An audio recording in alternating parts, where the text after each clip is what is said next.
Welcome to Sacrilegious Discourse. I'm husband. And I'm wife. Together, we're reading the Bible for the very first time.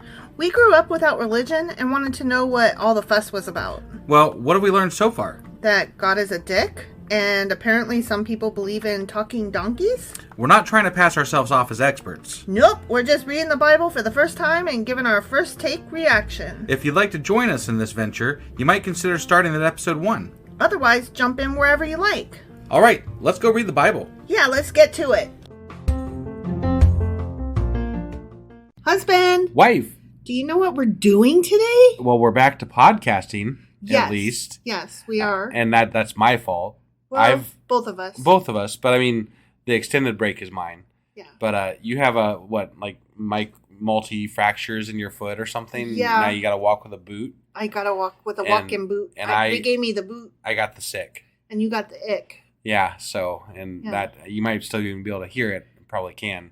But it's a bit nasally. Gross. But, that was fun. So, yeah. That being said, we're not going to be doing some of the extra episodes that we had talked about doing when we last left off. If we do, it won't be for a bit. Right, We got to catch up first. We got to catch up. So we're starting today with the new, what is it? The Book of Psalms. The Book of Psalms, that's right. Yeah. And we had to do a little bit of figuring out how we're going to do this even. Yeah. Because Psalms are short as fuck. They are short as fuck.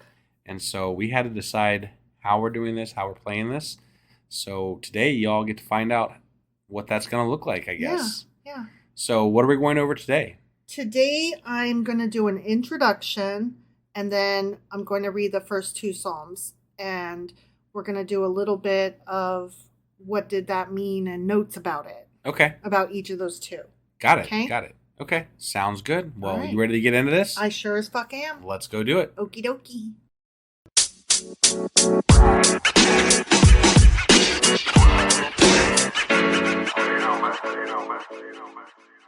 Okay, so we are starting the Book of Psalms. We sure are. Not SOLMS, but PSALMS. Yes. Psalms. Psalms? Yeah, and those are praises. They're praises? Psalms are praises. Praises. Yeah. Psalms, praises. And the Book of Psalms is also referred to as the Psalter. Psalter? Psalter. Psalter? A psalter that starts with a P. Okay. Okay? Yeah. Why is it referred to as that? I have no idea. I didn't name it. I'm just telling you the info. It's psalter. It's a psalms. Psalter and a psalms. Psalms are praises, and the book is also a psalter. Got it. Okay? Yeah. And it's an anthology of Hebrew religious hymns. Hymns? Hymns. Hymns. Hymnes. Having all kinds of fun. Yeah. All right. In the Jewish and Western Christian traditions, which those are the 2 we're kind of reading from. Yeah. There are 150 Psalms. Got it.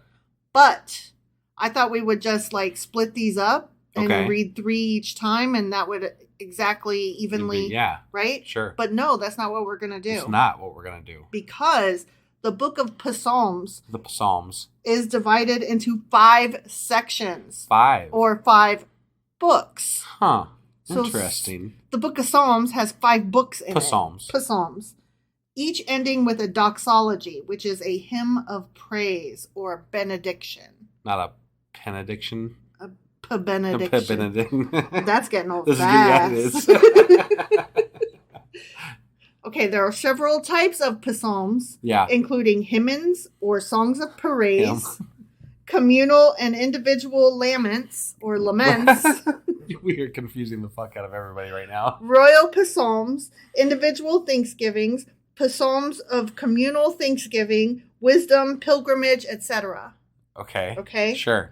Many of the psalms contain attributions to the name of King David or Solomon or many other figures. Okay. Yeah. And I didn't list all those because they were people we haven't met yet. But Got it. David and Solomon, we know Wait, those we have guys. psalms from people we haven't met yet? Correct. Damn it.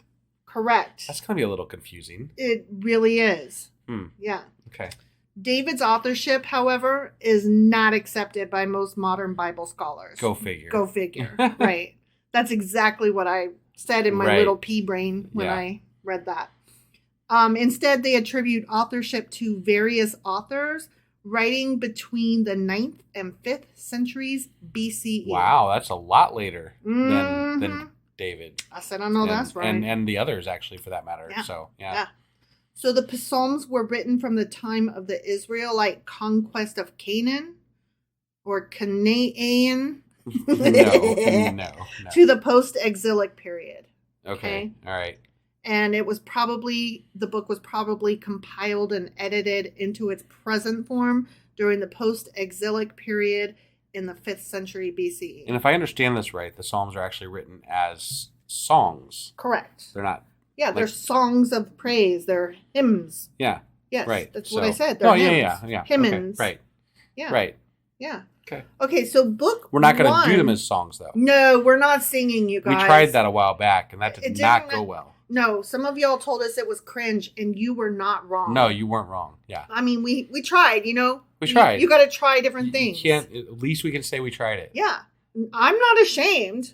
I mean, I'm a little bit ashamed. I'm not ashamed because I try to do different things, and I went outside my wheelhouse, and it was fun. And I'm not even going to tell anybody where that was because no, I'm not. I don't want them to find it. I don't if they either. haven't heard it. I really don't either. But I'm not ashamed that I did it because I like trying new things. Yeah, and sure. Learning from it. It was early on, you know. Yeah, and we did learn from it. We sure learned did. that we should never do that ever again. Never. Yeah. Book 1 of the Psalms consists of Psalms 1 through 41. Is this a thing now? Oh, yes, it is absolutely a thing now. Okay. Psalms it is. Psalms it is. So 1 through 41 does not divide evenly. It sure the fuck doesn't. But if I add this intro, that makes it 42. Okay, which we like the number 42. We do, and it divides evenly. So for does. today, I'm only reading 2 Psalms. Hereafter, for the rest of book 1 of Psalms, I will read 3 of them per day. I think we should at least say Psalms one time during every episode. Okay. So that people don't think we're actually Idiots. dumb. Right. I'm just saying, Right. you know. I started out saying Psalms. No, that's what I'm saying. Maybe the intro we could say Yeah. Psalms. And then you can go Psalms later. So, Yes. because Psalms is fun. And if people don't like it, they can put us off. So the Septuagint, which don't forget is the Greek Yeah. version, Sure. includes a Psalm 151. Oh. Yeah. Interesting. A Hebrew version of this was found in the Psalms scroll of the Dead Sea Scrolls. Oh. I'm loving me those Dead Sea Scrolls. Right? Yeah. Right? Someday. We'll get there. We'll get there. Some versions of the Bible used in Syriac churches, mainly in the Middle East, include Psalms 152 through 155. Oh, even. shit. So Lots we don't of missing Psalms. Yeah, Psalms. we don't get to read those Psalms. Yeah. They're missing. There are also the Psalms of Solomon, which are a further 18 Psalms of Jewish origin, likely written in Hebrew, but surviving only in Greek and Syriac translations. Interesting. Okay. These and other indications suggest that the current Western and Christian collection of 150 Psalms were selected from a much wider set. Got it. Obviously. Right. So the book that we have is just a handful of things that are out there. Yeah. And I don't think it was meant to be the end all be all. Right. But It's Christians what they threw today in. are like, no, this is it. There's nothing else. And I'm right. I don't think that's what it said. Yeah. I don't think that word means what you think it means. Considering these were written by Jewish folk after Christianity started, it's interesting that it's even in a compilation of the Christian Bible. Exactly. Really. Exactly. So, I don't know. That's interesting. It is to me. very interesting. Yeah. So now we get into the Psalms. And are you ready for this? I am ready. Okay. I'm getting over there. You're getting there. Okay. Ready? I'm ready. The first one, Psalm 1. Yeah. Psalm 1, the righteous and the ungodly. Okay. Okay. Blessed is the one who does not walk in step with the wicked, or stand in the way that sinners take, or sit in the company of mockers, but whose delight is in the law of the Lord, and who meditates on his law day and night. That person is like a tree planted by streams of water, which yields its fruit in season, and whose leaf does not wither. Whatever they do prospers. Not so the wicked. They are like chaff that the wind blows away. Or chaff. I think it's chaff. Sorry. Therefore the wicked will not stand in the judgment, nor sinners in the assembly of the righteous.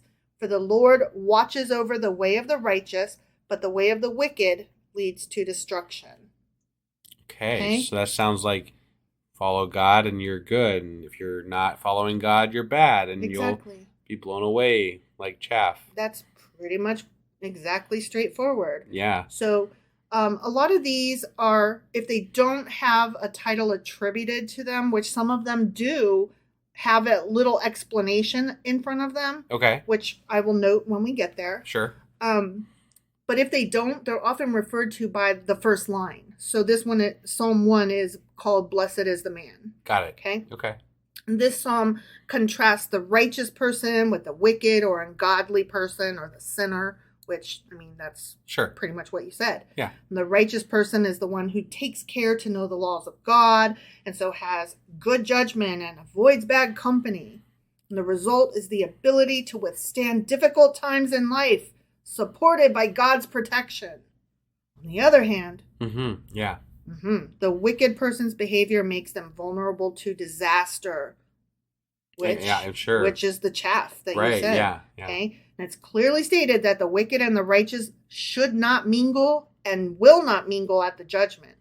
That's why Christians don't like atheists, I guess. Yeah, they're not supposed to mingle. Right, we don't mingle. It says so in Psalm 1. No commingling. No commingling.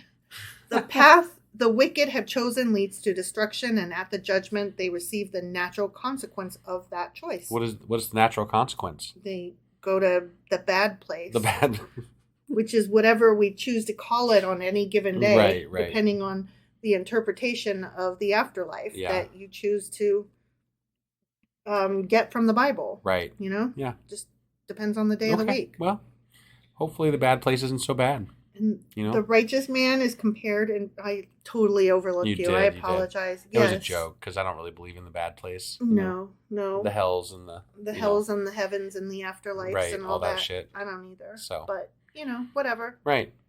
The righteous man is compared in verse 3 to a tree planted by a stream, which indicates that his harvest is plentiful and whatever he does flourishes because he is with God. Right. Okay. So that was Psalm 1. Okay. Now we're going to read Psalm 2. Okay. Psalm 2, the reign of the Lord's anointed. Okay. Yeah.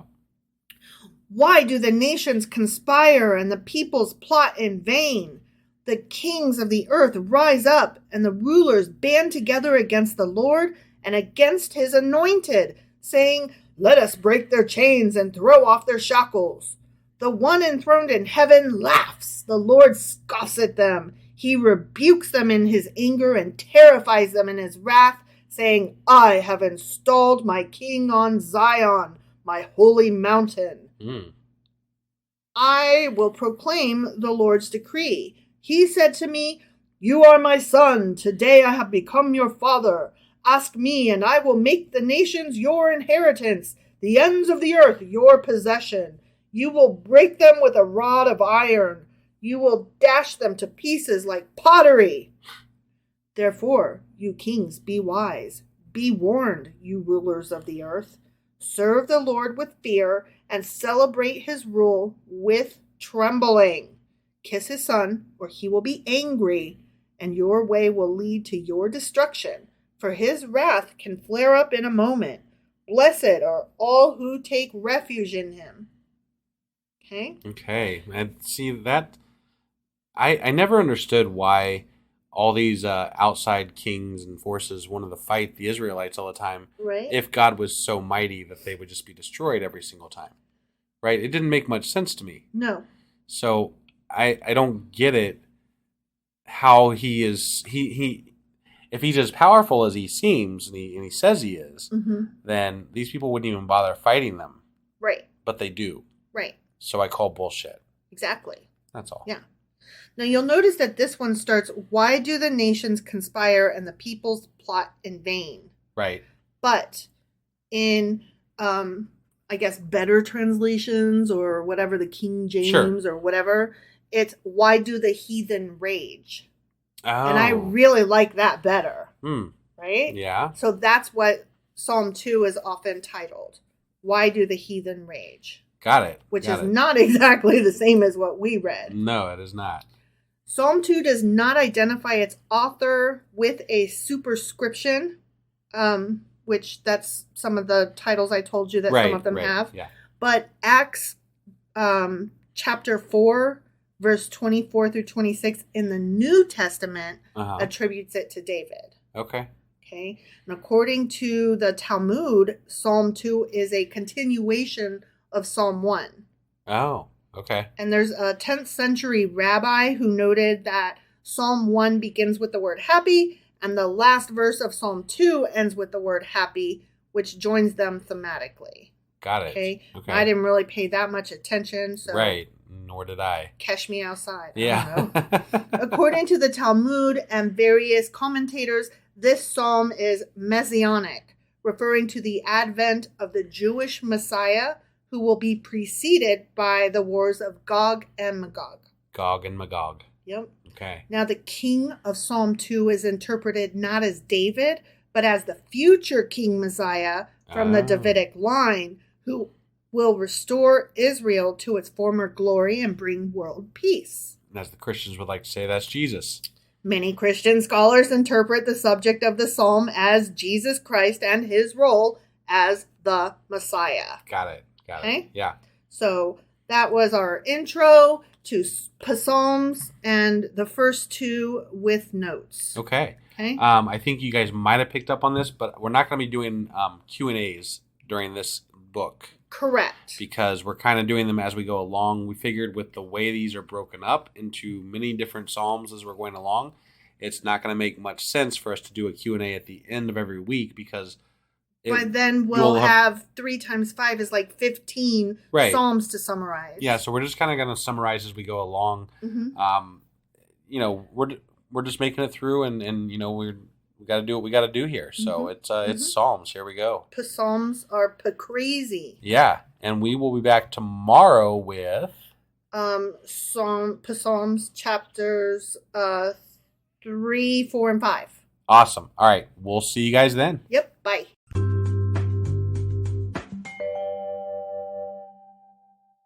Husband. Wife. Do you know what we're doing today? Yeah, we're doing more Psalms. Yeah, I wasn't sure if I should say, do you remember what happened yesterday? Because, I mean, this is kind of a different book and a different way of doing this bit. I know. So we're still getting used to it a little bit. I know. I wasn't sure how to start this, so... There was some Psalms, There were some Psalms, and now there's more Psalms. Right. And they were probably not written by David. And they're like hymns and praises and lamentations and so songs or whatever, and we don't really know how to properly. I don't know that we can really cover what we did yesterday in a good wrap up because it's just we're reading songs. They're kind of these are the feel good things for the religious texts and God is great, oh God is good. Right. There's not really a story. Let us thank him for the food. There's not really a story to go with. No, there's not. It's not really easy to sum up. It's like a collection of poetry. Yeah. So what are we going to cover today? We are covering Psalms 3, 4, and 5. We are still in book 1 of 5 of Psalms. Okay.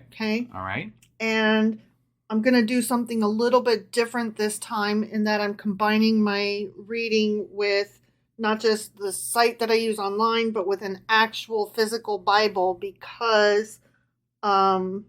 Reasons. Yeah. Yeah. All right. Well, let's get into this and find out what those reasons are. Okie dokie. All right.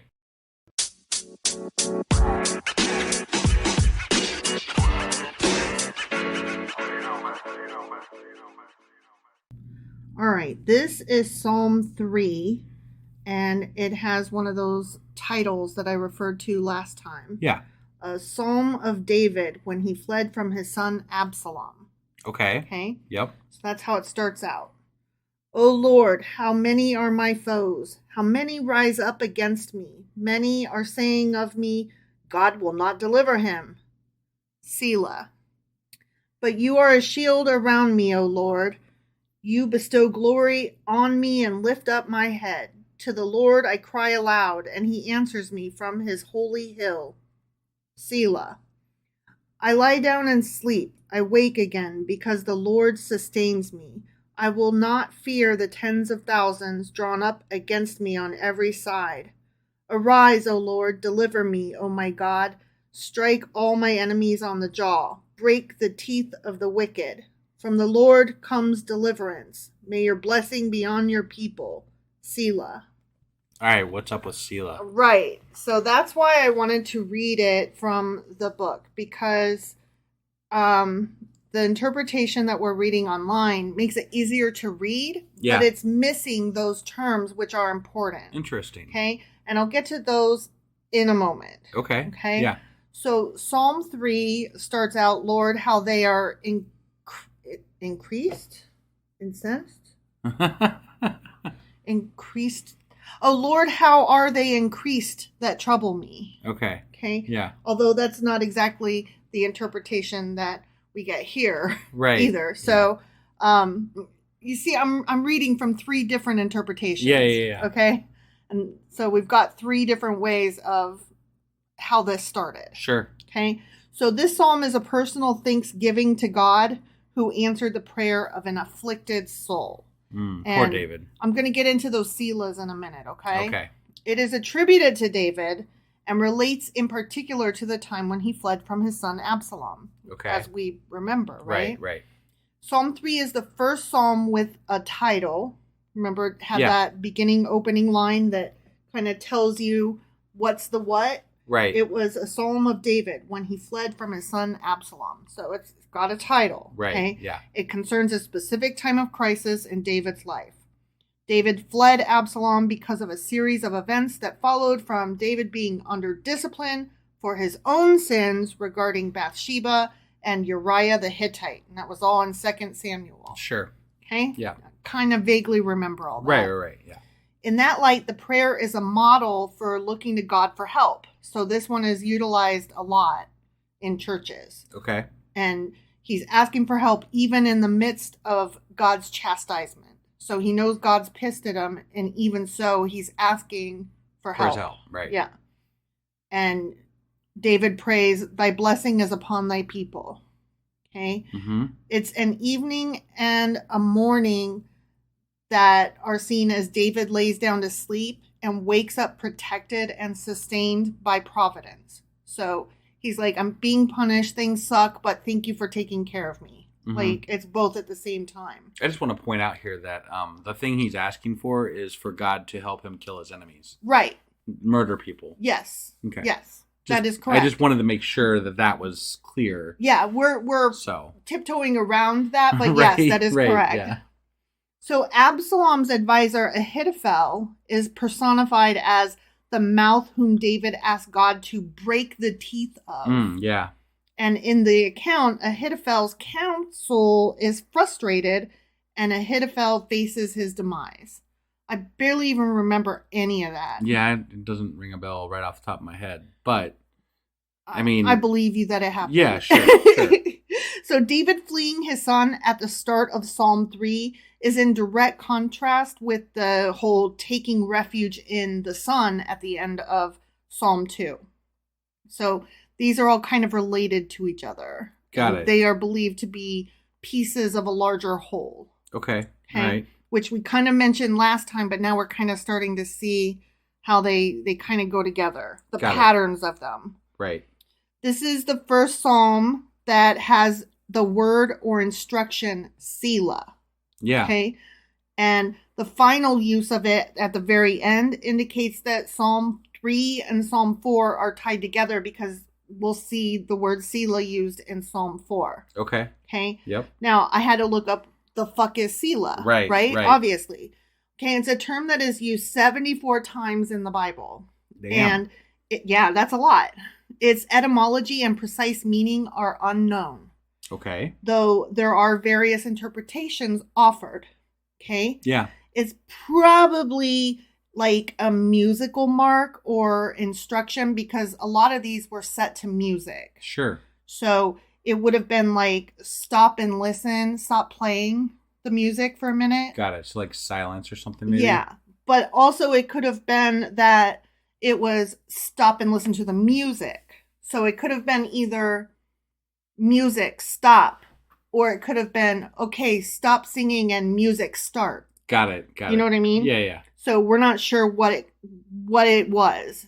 We assume it was a pause of some sort. Okay. It can also be interpreted as a form of underlining and preparation for the next paragraph. But I like the idea of the pause better. Yeah.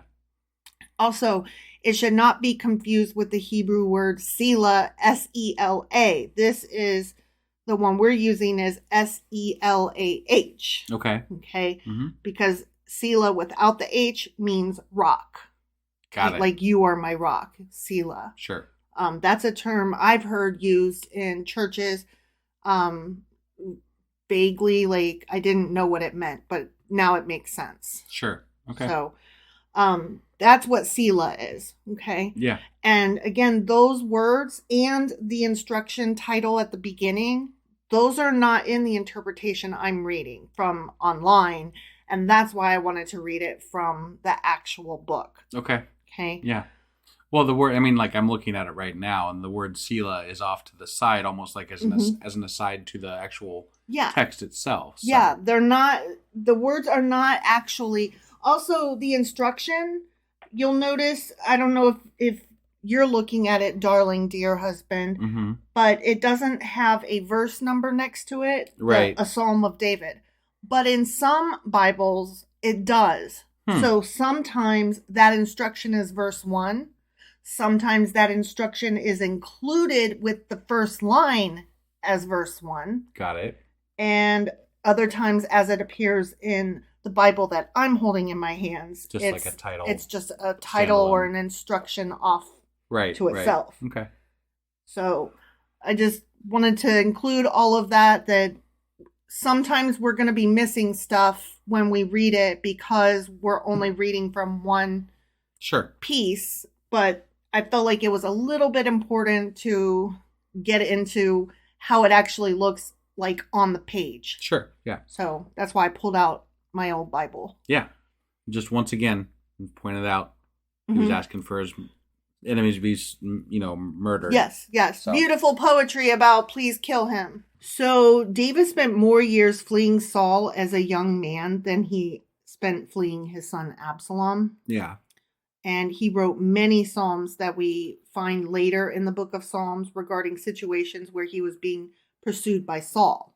Yeah, okay. But here is one of the opening songs in the book of Psalms, and it's about the painful experience of fleeing from his own son. Got it. So that's what this one was about. I wonder if there's a psalm about when David was in the cave and he was watching him pee. That would be funny. That'd be funny. Yeah. They should totally have a psalm for that. We should write a psalm, right? Watching him pee. Yeah. All right. So now we are moving on to Psalm 4. Okay. And I am going to again read from the page instead of the website. Yeah. Okay. Got it. All right. Because this one too has an instruction or a title at the beginning. For the director of music with stringed instruments, a psalm of David. Okay. Yep. Answer me when I call to you, O my righteous God. Give me relief from my distress. Be merciful to me and hear my prayer. How long, O men, will you turn my glory into shame? How long will you love delusions and seek false gods? Selah. Know that the Lord has set apart the godly for himself. The Lord will hear when I call to him. In your anger, do not sin. When you are on your beds, search your hearts and be silent. Selah. Offer right sacrifices and trust in the Lord. Many are asking, who can show us any good? Let the light of your face shine upon us, O Lord. You have filled my heart with greater joy than when their grain and new wine abound. I will lie down and sleep in peace, for you alone, O Lord, make me dwell in safety. Okay. So that's yeah. That's Psalm 4. That's Psalm 4. And that one, it struck me with the beginning of that people like to tell God to hear them. Like that just kind of goes counter to the way it actually goes. Right. Because you can't demand anything of the dude. Yeah. He does not like that. He really don't, do we? No. So this one starts out, hear me when I call, O God of my righteousness. Right, yeah. Okay. Which again is a little bit different from what we just read. Sure. And this psalm is traditionally attributed to David, but his authorship is not accepted by modern scholars, yada, yada, yada. It was written hundreds of years later. Right. The message in the psalm is that the victories of sinners are only temporary and only repentance can bring true happiness. The psalm's text is a reflection of David speaking to all sinners while addressing himself to Absalom.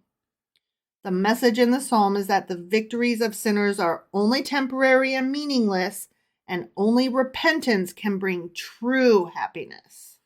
Why? I still struggle with why God would allow sinners to have even temporary victories. Right. It doesn't make any fucking sense. It really doesn't. You know, I mean, it's why? What's the purpose of it all? What's the purpose? Yeah. Yeah. I mean, I guess if you have somebody who's not godly going against somebody who is godless, maybe you're teaching that person that's not godly a lesson so that they become godly, right? You could maybe pitch it that way, I suppose. Or maybe you're teaching the godless person to have God. Maybe, sure, but it doesn't come across that way in the Bible. No, it really doesn't. So I don't believe that. I don't believe it, and I don't get it. Yeah, it just doesn't ring true to the way that the Bible is read, right? At least thus far. So. Yeah. This conversation reminds me, I was sitting with my dad a couple days ago, and he is like hardcore Christian. Right. And he was telling me he understands that to somebody who is not saved and who is not into the Bible and all that everything in it probably sounds like a bunch of gobbledygook.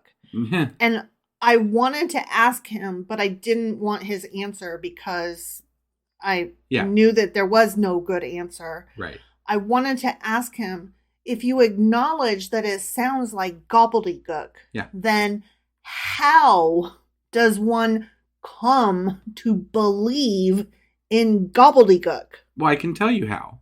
Your pastor tells you how. Your prayer group tells you how. Your prayer book tells you how. The memes you read on your group of people that you're friends with on Facebook tell you how. That's how. They don't learn this stuff from the Bible. They're not actually reading the Bible the way we're reading the Bible, because if you did, you wouldn't believe this shit. Right. It's not believable. Right. I didn't understand how he's like, well, I get it and you don't. You know what I mean? Like, how is that supposed to, quote unquote, save my soul or bring me closer to God or help me, figure out my path? I just don't get it. If I could trust that the conversation was going to be a very respectful and two-way conversation with your dad about religion, I would love to have a conversation with him about what we've learned so far versus what he thinks he knows. Right. I mean, and I'm not trying to criticize what he thinks he knows. I'm genuinely curious how he comes to the conclusions where, certain things in the society are bad and wrong versus what I've read and how I interpret this stuff. Right. I would love to have that conversation and find out where we're not hitting here, where we're not meshing, But the problem is, you would be somebody who has Satan's words in your mouth, right, and he knows better, and that's where the conversation stops. How do you have a conversation? But the problem is he can't explain why. But he doesn't need to explain because you're a heathen. Right. That's great. You're not a believer. He doesn't need to explain. And that's it to anytime the conversation devolves into, why you can't take my word on it or our word on it as atheists. It always comes back to you're not a believer. You just don't get it. Right. And it's like that's not a good enough answer. It's not a good enough answer for me, but it's not ever going to. There's never going to be a time when we can agree to disagree but walk away still respecting the other and saying, well, we just have a difference of opinion. You know what I mean? Yeah. We will agree to disagree, but each think the other is a complete fucking moron at best, or, you know, whose soul is going to be burning in an eternal hell at worst. Right. Well, I mean, I honestly would like to debate his pastor, you know, like the guy that he listens to online, because I don't think they know a lot either. I don't either. I really don't have a lot of faith in the people that teach these things to people, because I think they're pitching something that gets them a lot of money, that makes them a lot of money, and that gets the message that they want put across. And it's a right-wing, you know, nationalist agenda that they've got going on. I will say I totally 100% believe you. I've not checked it out myself. I know you have. Right. But I do know that my parents have experimented with vaguely veiled, thinly veiled racist terms that they never would have dreamed even hinting at in the past. Right. They've become more racist than what I grew up with. And it blows my mind that they don't see it. I don't get it. Yeah. I'm just like, how? Oh, we were sitting there today and my dad referred to that little Oriental girl. That's really how he referred to this person. I feel like if you encapsulate this stuff within religion, right, it takes the edge off for people and makes it okay, right? Like this is what's happening. Part of this divide in this country that's happening, in my opinion, is that right-wing media and Christianity in general are allowing for these ideas to be okay. Yes, you know? And they're mainstreaming it a little bit at a time. And they're normalizing racism. Definitely. It's disgusting. It is. And it's affecting families and people just like us. You know, yes. Like, I mean, it's affecting us because we have to deal with it with your parents. Yeah. So. I mean, we have a trans child. Meanwhile, my mom is posting anti-trans shit on her Facebook. Yeah. And my kid has to see that. And then we have to go to their house. No, okay, we don't have to go to their house. But if we want to maintain any kind of relationship with my parents, which we do, for better or for worse, we do.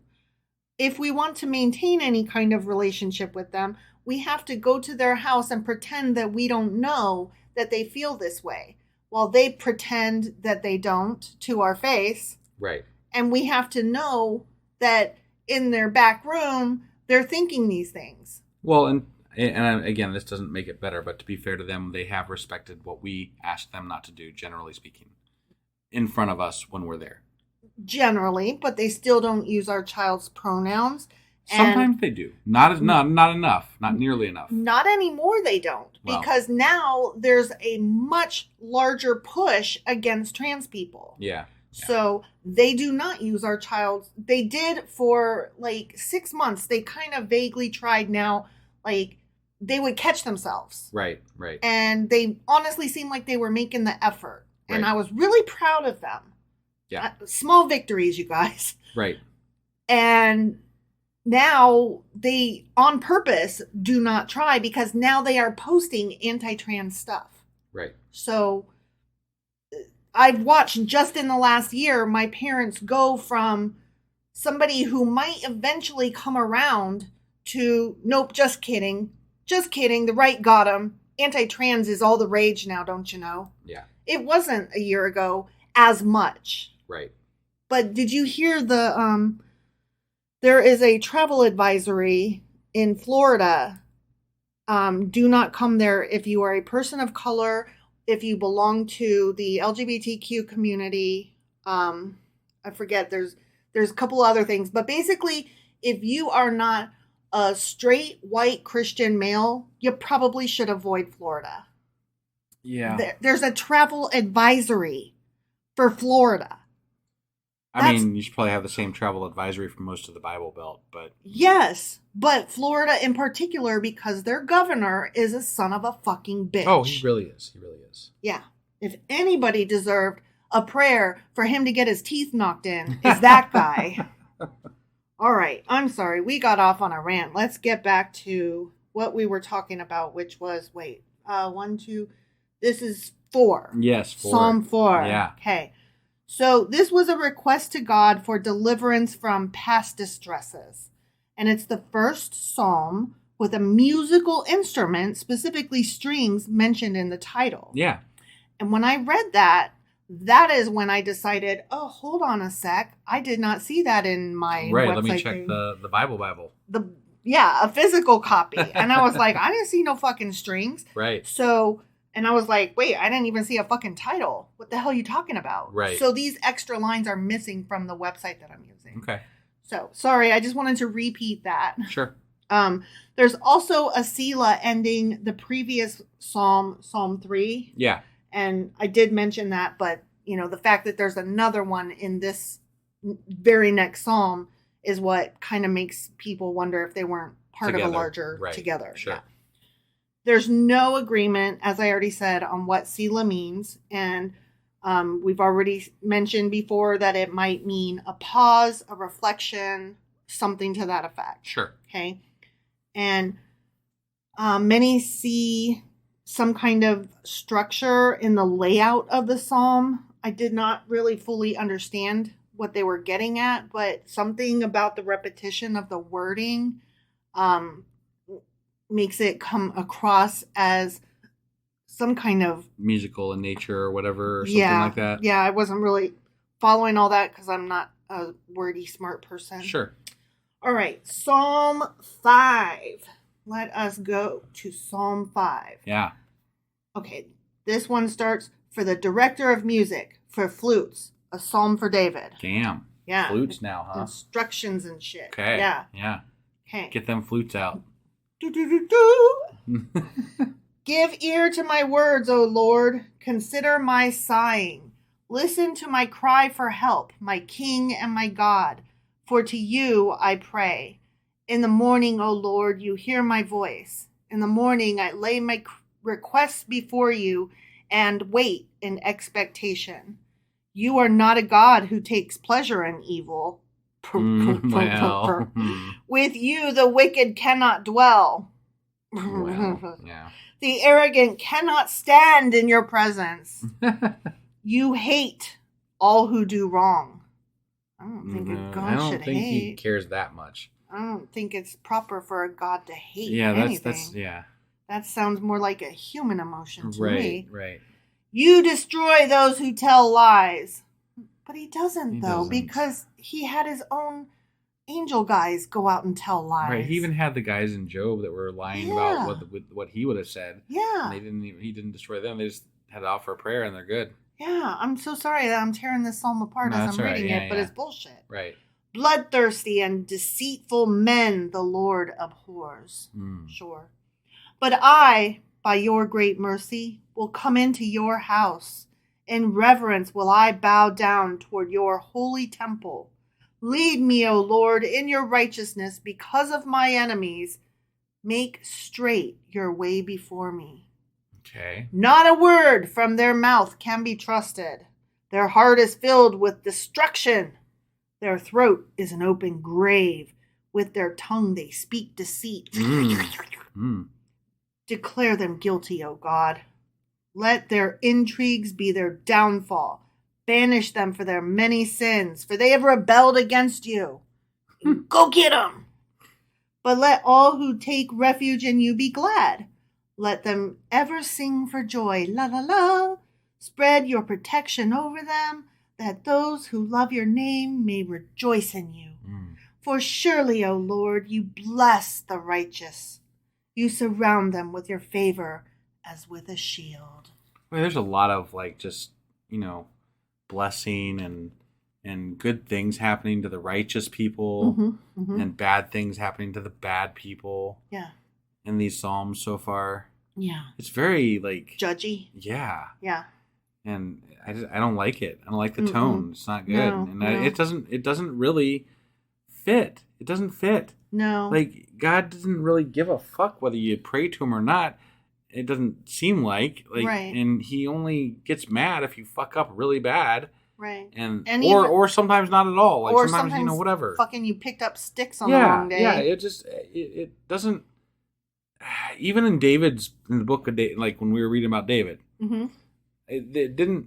There wasn't really a lot of consistency of how his judgments and Right. his everything was divvied up. You know, No, how he treated people. right? I don't It know. was very willy-nilly. Like, I'm in a shitty mood today, and even though it's just sticks and it doesn't fucking matter, you're dead.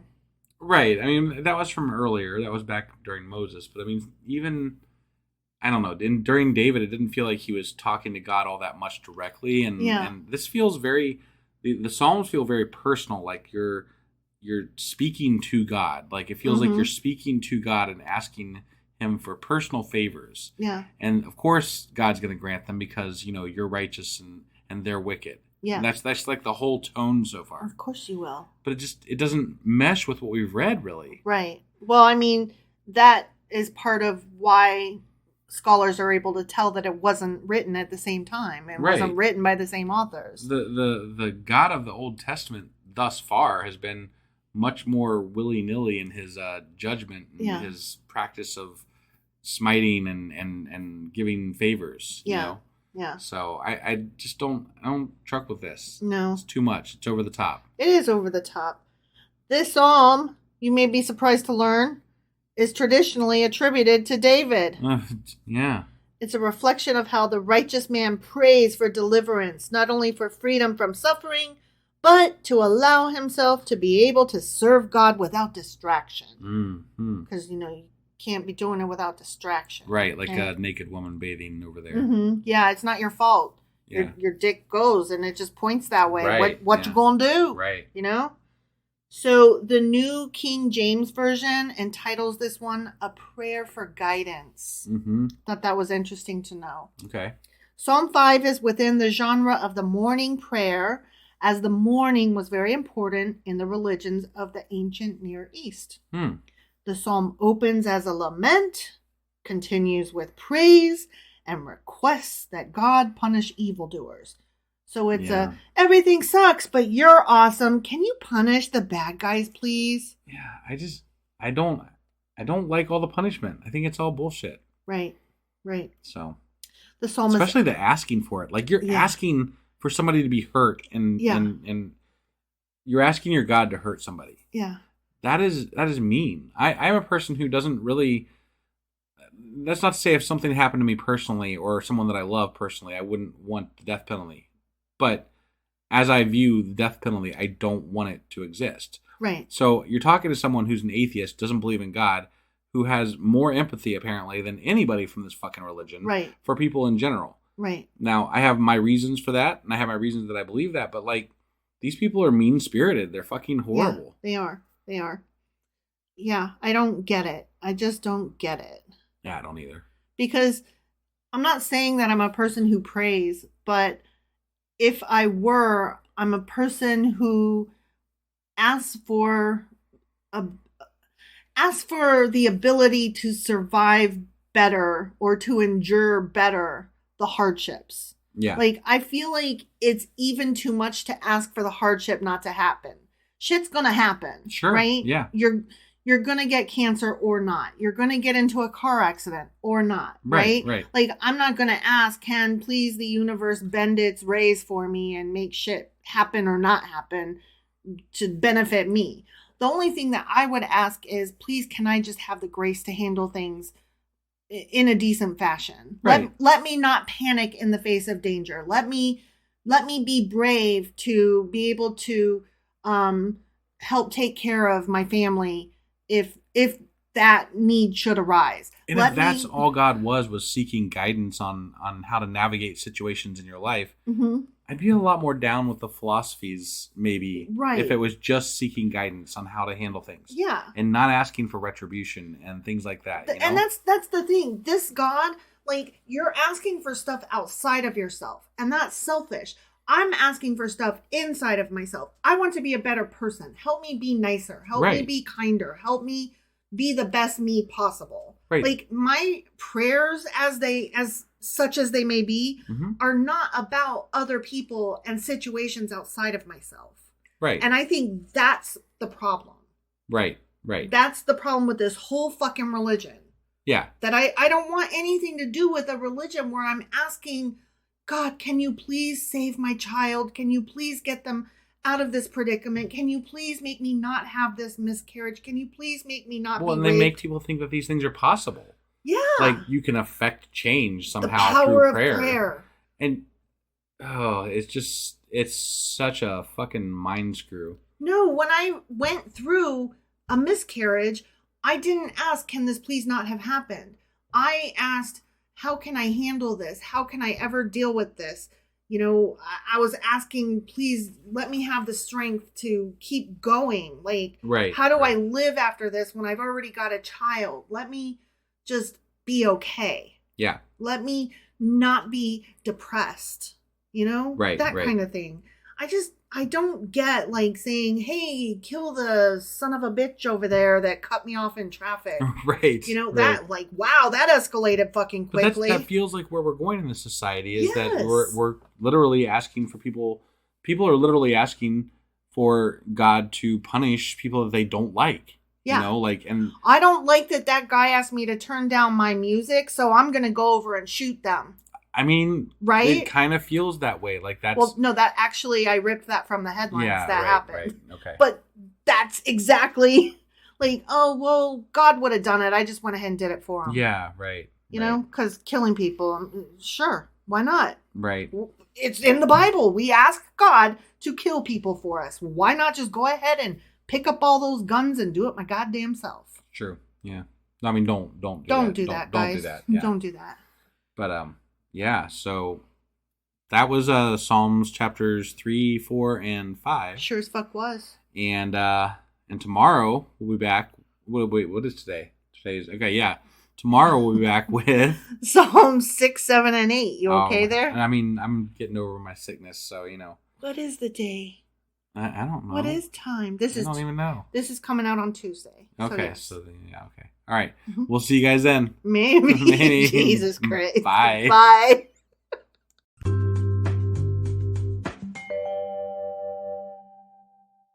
Husband. Wife. I once again will not ask you, do you remember what happened yesterday? Because we're in Psalms. We're in Psalms. Who fucking cares? Because, I mean, not who cares, but, you know, I mean... It's all just shit. Individual it's individual poem. It's not shit. Okay, sorry. It's poetic shit. Oh my God. It's just small individual poems. Yes, small individual poems. And so there's not really a, do you remember, like, to be continued or sometimes anything like with that. Flutes and strings and Sealess. Yeah, but apparently that's not how other people pronounce it, apparently. Oh. That's one of the things I learned from somebody. How do they pronounce it? From Fern, actually. Oh, thank you, Fern. How is it pronounced? That's what I need to read. I think it was like Selah or something like that. I can't remember exactly. So. Well, I am here to tell you that I do not know how to say these words, and I'm just going with what I had heard. But they liked that we said Selah, so okay, because that's how they read it the first time. Well, and since we're reading it for our first time, we pronounced it Selah. Like I said, I don't know how to pronounce anything. But Selah. There it is. But I did hear a pastor's wife say Selah. Oh. So I'm not entirely mistaken here. Like, I mean, I heard somebody else saying that way. Right. Like, I get it. I feel like I'm backpedaling. No, defensive. I'm just saying. So sorry. I was just saying. Selah. Okay. That's all. I'll probably still say Selah. Okay. Just because it's what I'm used to, and then I'll spend the whole rest of the time being like, wait, what? I just thought I'd throw the correction out there real quick. The last of Sheila. Yeah. What? So anyway, that was we did yesterday. We did Psalms chapters. Let's see, that was 3 through 5, and today we're going to be reading Psalm 6, 7, and 8. All right, let's go do this. Okie dokie.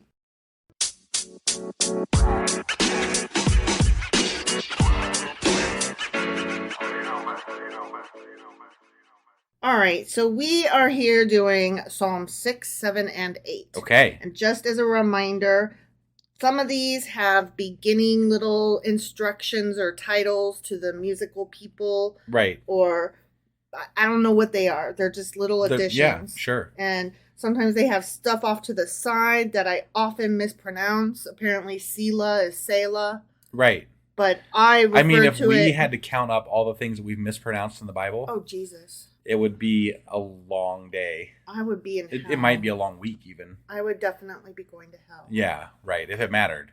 But for that. In the intro, I said The Last of Sheila, and that's because it's a movie that I just watched at my parents' house. It's like really old. But if you like Glass Onion, it definitely was inspired by The Last of Sheila or muchness movies like it. Yeah, Yes. that. Okay. Yes. So if you like Glass Onions and you don't mind old movies, you should watch The Last of Sheila. It's so good. And I gotta tell you, okay, I know this is way off topic, but listen. It really is. This movie is like from the 60s, okay? Yeah. And there's this woman and she's got the most gorgeous blonde hair. And I was like, oh my God, that hair reminds me of the judge on Ally McBeal that the main lawyer guy was stupid, you know? So many random cultural references here. I know, okay. Like, I don't even know where to go with any of this. Do you remember Ally McBeal? Yeah, of course. Dancing Baby.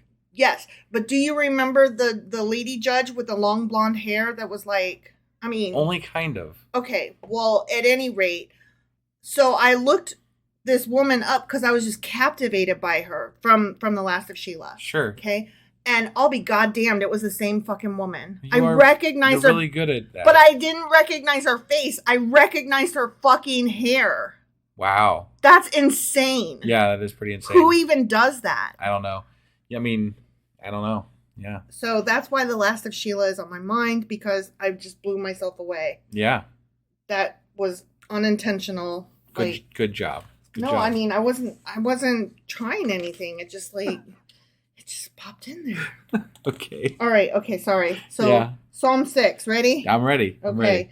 And then don't forget I read these, and then after each one I tell you my little notes on it. I won't forget. Don't forget. Okay.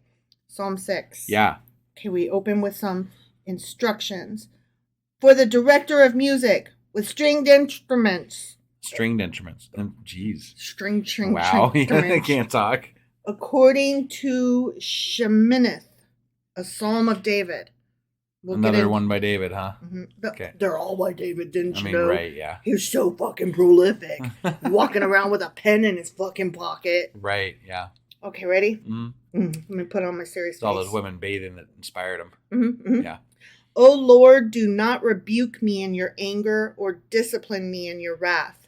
Be merciful to me, Lord, for I am faint. O Lord, heal me, for my bones are in agony. I got my bones, they hurt.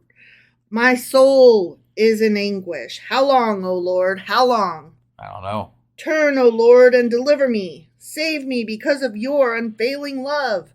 No one remembers you when he is dead. Who praises you from the grave? Wait, don't you live... Isn't there afterlife? Isn't that a thing that happened even in Judaism? I think it depends on the day. Although I don't think... But that's difficult because we read something earlier that like these were written 400 to 600 years after the birth of Christ, right? Mm-hmm. Something like that. And so that would mean that there is already an idea of afterlife in Judaism as well as Christianity. Mm-hmm. So that's it. I mean, people would technically remember God after death, right? Mm-hmm. Yeah. I'm just saying. No, maybe. I follow you. Okay. Yeah, I'm not sorry, sure. I didn't mean to. Yeah. But no, it's interesting. Sorry, I know we're in the middle of one here. Yeah. But it's interesting that you mentioned that Christianity was already a thing when these were written, because a lot of these are God stuff that's Jesus-y. Right, right. So I don't know if you're aware of that. Like, I mean, I wasn't exactly. I mean, I don't know enough about them to know exactly what this is all about, other than their poems, mostly written by David or whatever. Hypothetically, even though they weren't, right. But at least according to scholars and what have you. Right. So, right. Whatever. They're psalms. They're psalms. They're psalms. Psalms, if you will. Yeah. Or even if you want. Right. I am worn out from groaning. Yeah, you are. All night long, I flood my bed with weeping and drench my couch with tears. My eyes grow weak with sorrow. They fail because of all my foes. What do you think a couch looked like back then? What do you think a couch that was flooded with weeping looked like? Yeah, that's And true. how many foes do you have in your life? Well, David had quite a few. He did. If this is David. He was a fucker. Talking. That is true. Well, I only have a couple foes. And I could name them because there's only a couple. But I'm not gonna. Right. How many foes do you have? Not many. I mean, at least the same couple I got, right? Yeah. Away from me, all you who do evil, for the Lord has heard my weeping. The Lord has heard my cry for mercy. The Lord accepts my prayer. All my enemies will be ashamed and dismayed. They will turn back in sudden disgrace. Yeah. Okay. Okay, so that was the end of Psalm 6. Okay. And now my phone locked itself out because it was quiet too long. So, Psalm 6 is the one that starts, O Lord, rebuke me not in thine anger. Okay? Okay. And this is a penitential psalm, like penitence. Okay? And it's traditionally attributed to David. Okay. Which we knew. Yeah, right. So Psalm 6 is supposed to have been written to serve as a prayer for anyone suffering from sickness or distress, or for the state of the kingdom of Israel while suffering through oppression. Okay. Okay, so they're like,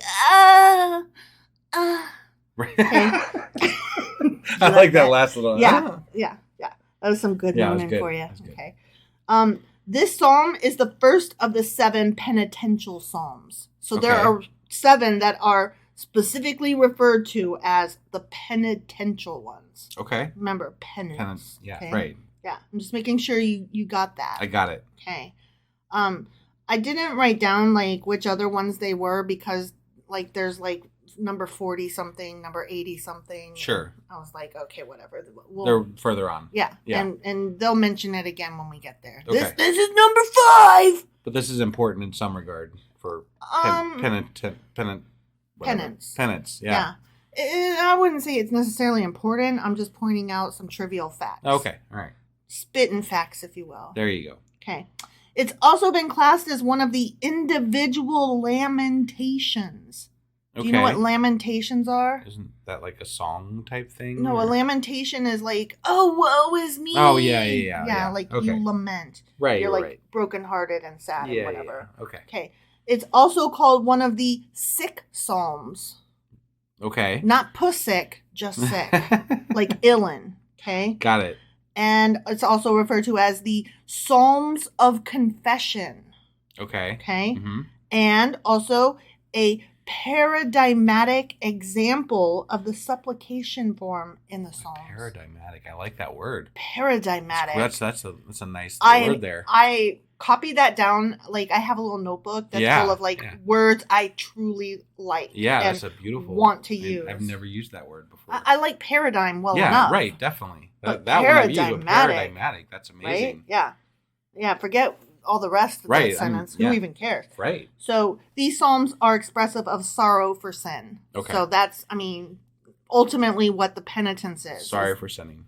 Blah blah blah. Well, not just sorry for their own sin, just that there is sin in general. Oh, okay. And they're wailing about it. They're lamenting. Yeah. Like, God damn it, sin sucks. Like today, they'd be wailing about all the transgender people and and the missing guns. Doesn't it suck that there's not enough guns to shoot all of the people that aren't white? Right. And straight and white and straight. Yeah. And damn the libs. Right. That kind of thing. Yeah. So Psalm 6 is in 3 parts as distinguished by the person. Okay. Part 1 is the psalmist addresses God. Okay. Part 2, he speaks for himself. Mm-hmm. And part 3, he speaks to his enemies. Okay. The psalmist expresses his distress in parts 1 and 2. Lamentation. Right. Okay. In stating the enemies of the psalmist, remember all those foes? Yeah. We understand that this distress is caused by a relational problem, but it is unclear if he is innocent. Okay. Okay. I don't know what the importance of all this is. I'm just giving you just giving you the trivia and the notes breaking it down. Okay. Okay. Sure. He does say, however, he pretending that it's David for a right, second. yeah. He says he will be reinstated and that his opponents will be confounded. Of course they will. I mean, Yeah. God's taking care of all that, right? But he is faced with the abandonment of God. Mm. More lamentations. Yeah. Fuck. Damn it. Hate it when that happens. In the absence of God emerges the final hope of the psalmist, expressed as a cry of confidence in the last 3 verses. Yeah. Okay. You got to bring it back, you know? Yeah. Bring it back. Bring it back. Okay, so that was Psalm 6. Okay. All right. Yeah. Now we are moving on to Psalm 7. Psalm 7? Yeah. Okay. Ready? I'm ready. Okay. Shiggaion Oh, yeah? of David, Okay. which he sang to the Lord concerning Cush, a Benjamite. Okay. Benjamite. I was trying to add in an additional syllable. Right. Okay. Oh, my Lord, I take refuge in you. Save and deliver me from all who pursue me, for they will tear me like a lion and rip me to pieces with no one to rescue me. Mm-hmm. That's tough to put into a song. Yeah. Oh, Lord, my God, if I have done this and there is guilt on my hands, if I have done evil to him who is at peace with me, or without cause have robbed my foe, then let my enemy pursue and overtake me. Let him trample my life to the ground and make me sleep in the dust. Selah. Okay. Okay. Yeah. I remember to say it that way. Yeah. Arise, O Lord, in your anger. Rise up against the rage of my enemies. Awake, my God. Decree justice. Let the the Justice League. I don't know. I was just like, Avengers assemble. Yeah. Decree justice. Right. Okay.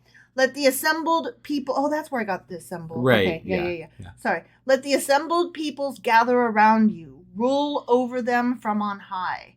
Let the Lord judge the peoples. Judge me, O Lord, according to my righteousness, according to my integrity. O Most High, O righteous God, who searches minds and hearts, bring to an end the violence of the wicked and make the righteous secure. Okay? Okay. Still going. Oh, okay. All right. I feel like there's a lot of judgment in this. Mm-hmm. There's like a lot of judgment. This one is not my favorite. Against himself and against his enemies, against everybody. This one's not my favorite. Okay. I rather like the next one, so I'm eager to get to the next one. Okay. Yeah. All right. My shield is God Most High, who saves the upright in heart. God is a righteous God, judge. I meant to say judge. Sure. God is a righteous judge. A God who expresses his wrath every day. Yes, he does. Wow. How do you see he's a righteous judge and then go on to say he expresses his wrath every day? Because obviously they view it in the way that he's expressing his anger and wrath against those who deserve to have the wrath thrown upon them. I guess. Maybe he could be righteous and have people not be shitty. Yeah, that'd be great. That'd be awesome. Yeah. If he does not relent, he will sharpen his sword. He will bend and string his bow. He has prepared his deadly weapons. He makes ready his flaming arrows. They aren't made of iron, though. No, they're not. Yeah. No. That would be bad. That would be bad. You don't want to stab any gods with iron. Right. Nor fairy folk. Oh, okay. Yeah. You can't stab gods or fairy folk with iron. They work iron works wonders on ghosts, I hear, too, I think. Oh, really? Isn't that what they use? Didn't they use that in Supernatural? I don't Can they hit them with iron weapons? No, you're right. Yeah. You're right. And salt, of course. Yeah, of course. Salt. Yeah. And holy water and hallowed ground. Right. Yeah. You got to know all the things. Mm-hmm. Just in case. And also silver on werewolves. Right. And cut off a vampire's head or a zombie's head. Sure. Both. I mean, generally anything you chop the head off and it's done, unless it's one of those weird ass zombies that keeps moving. Well, I mean, technically the zombie's not done unless you stick something through its brain or something. Yeah. The head can still chew. It just rolls around. That's just so weird. Yeah. I don't like that kind of zombie. No. That's silly. Right. That's just silly. Okay. He who is pregnant with evil. Pregnant with evil, huh? Damn. Man. That's filled up. That's my belly bursting at the seams. My belly's full of evil. I gotta go. And conceives trouble. He who is pregnant with and evil conceives and trouble. conceives trouble. Interesting. Gives birth to disillusionment. I'm a little disillusioned right now. I really like that phrase. Yeah, that's interesting. I'm going to say it again. Ready? Yeah, I'm ready. He who is pregnant with evil and conceives trouble gives birth to disillusionment. Yeah, I like that. That's a good phrase. Yeah. He who digs a hole and scoops it out falls into the pit he has made. Don't dig your own grave. Why would you fall into the pit you just made? Because you dug your own grave. You reaped what you sowed. But you think you know to stand away from falling in. You're 6 feet from the edge and thinking it's only 6 feet down. I'm just fucking around. I was just saying the lyrics to a song. I know. Okay. Only I couldn't remember what song. So I know. I kind of fucked it up, but yeah, you get me. I get you. Yeah. Okay, so don't dig your own grave. Yeah. Right. The trouble he causes recoils on himself. See? Mm-hmm. So that's exactly what it is. Okay. His violence comes down on his own damn head. Okay? Yep. I will give thanks to the Lord because of his righteousness and will sing praise to the name of the Lord Most High.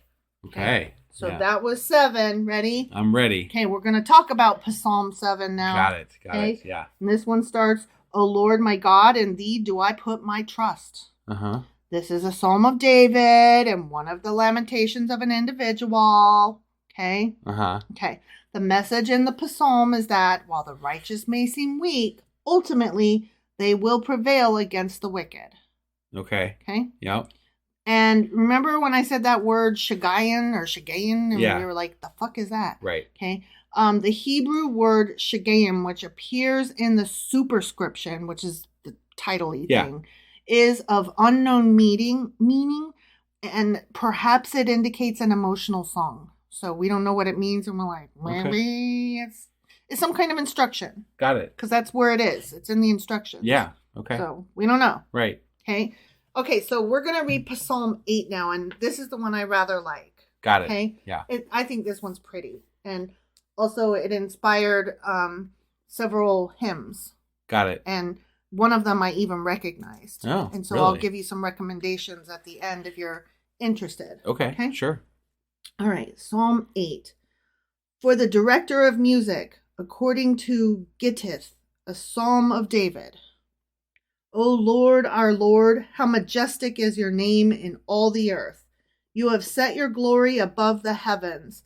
From the lips of children and infants you have ordained praise because of your enemies, to silence the foe and the avenger. When I consider your heavens, the work of your fingers, the moon and the stars, which you have set in place, what is man that you are mindful of him? The Son of Man, that you care for him. You made him a little lower than the heavenly beings and crowned him with glory and honor. You made him ruler over the works of your hands. You put everything under his feet, all flocks and herds and the beasts of the field, the birds of the air and the fish of the sea, all that swim the paths of the seas. O Lord, our Lord, how majestic is your name in all the earth. They are praising the fuck out of God right there. They sure are. Yes, Man, they are. That is some high praise. Yes, it is. Yeah. So Psalm 8 starts, O Lord, our Lord, how excellent is thy name in all the earth. Okay? Right. And we're going to get back to that in a second. Okay. Guess who authorship is traditionally assigned to? David. King David. It's crazy. I don't know how you came up with that. I don't know. This psalm opens with a direction to the chief musician to perform upon the Gittith. Yeah. Remember I said that? I wanted to ask at the time, but I figured you had some information for me. Mm-hmm. It either refers to a musical instrument or a style of performance, or alternatively, it may allude to persons and places in biblical history. So basically what you're saying is we have no fucking clue. We have no fucking clue, but once again, it's in the instructions. Okay. So it likely has to be instructional. Right. That at least we can guess at. I tend to think that these things are like instructions to do with the music, because all the stuff after it has to do with that's kind of how I take play it. the fucking music. Right. White boy. Play that funky Yeah, music. I got the reference, yeah. Yeah. Okay. So it has been referred to as the Song of the Astronomer. That's why I like this one, because it talks about gazing at the heavens, right, which inspires the psalmist to meditate on God's creation and man's place in it.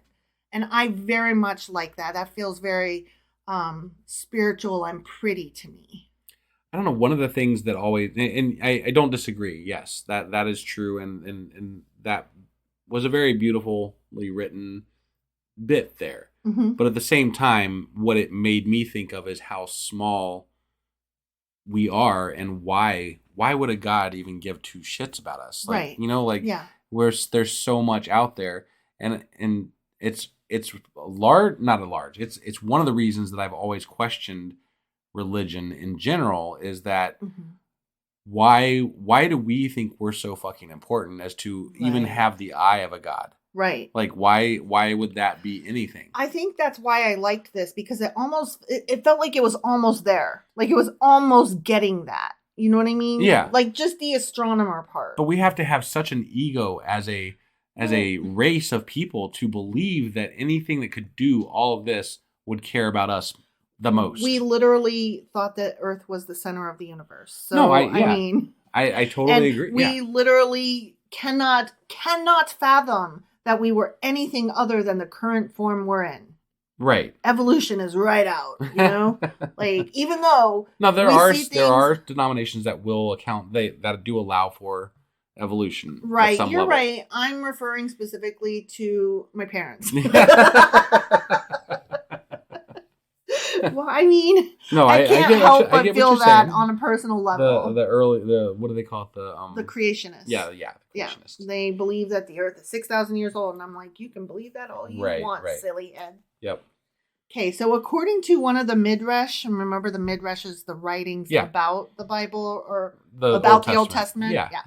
Verses 5 through 10 contain questions that the angels asked God as God was creating the world, referring to the righteous men of Israel. Okay. And I broke these down because I thought so interesting. Okay. Yeah. So I'm going to go on a little bit about this longer than I did the other two. Okay. Yeah. So the first thing is, what is man that you are mindful of him? And that refers to Abraham in the book of Genesis. Okay. Okay. Number 2, and the son of man that you remember him. And that refers to Abraham's son Isaac, who was born as a result of God remembering Sarah. Okay. Okay. Yeah. Number 3, yet you made him less only than God. And that refers to Jacob, who was able to produce streaked, speckled, and spotted flocks.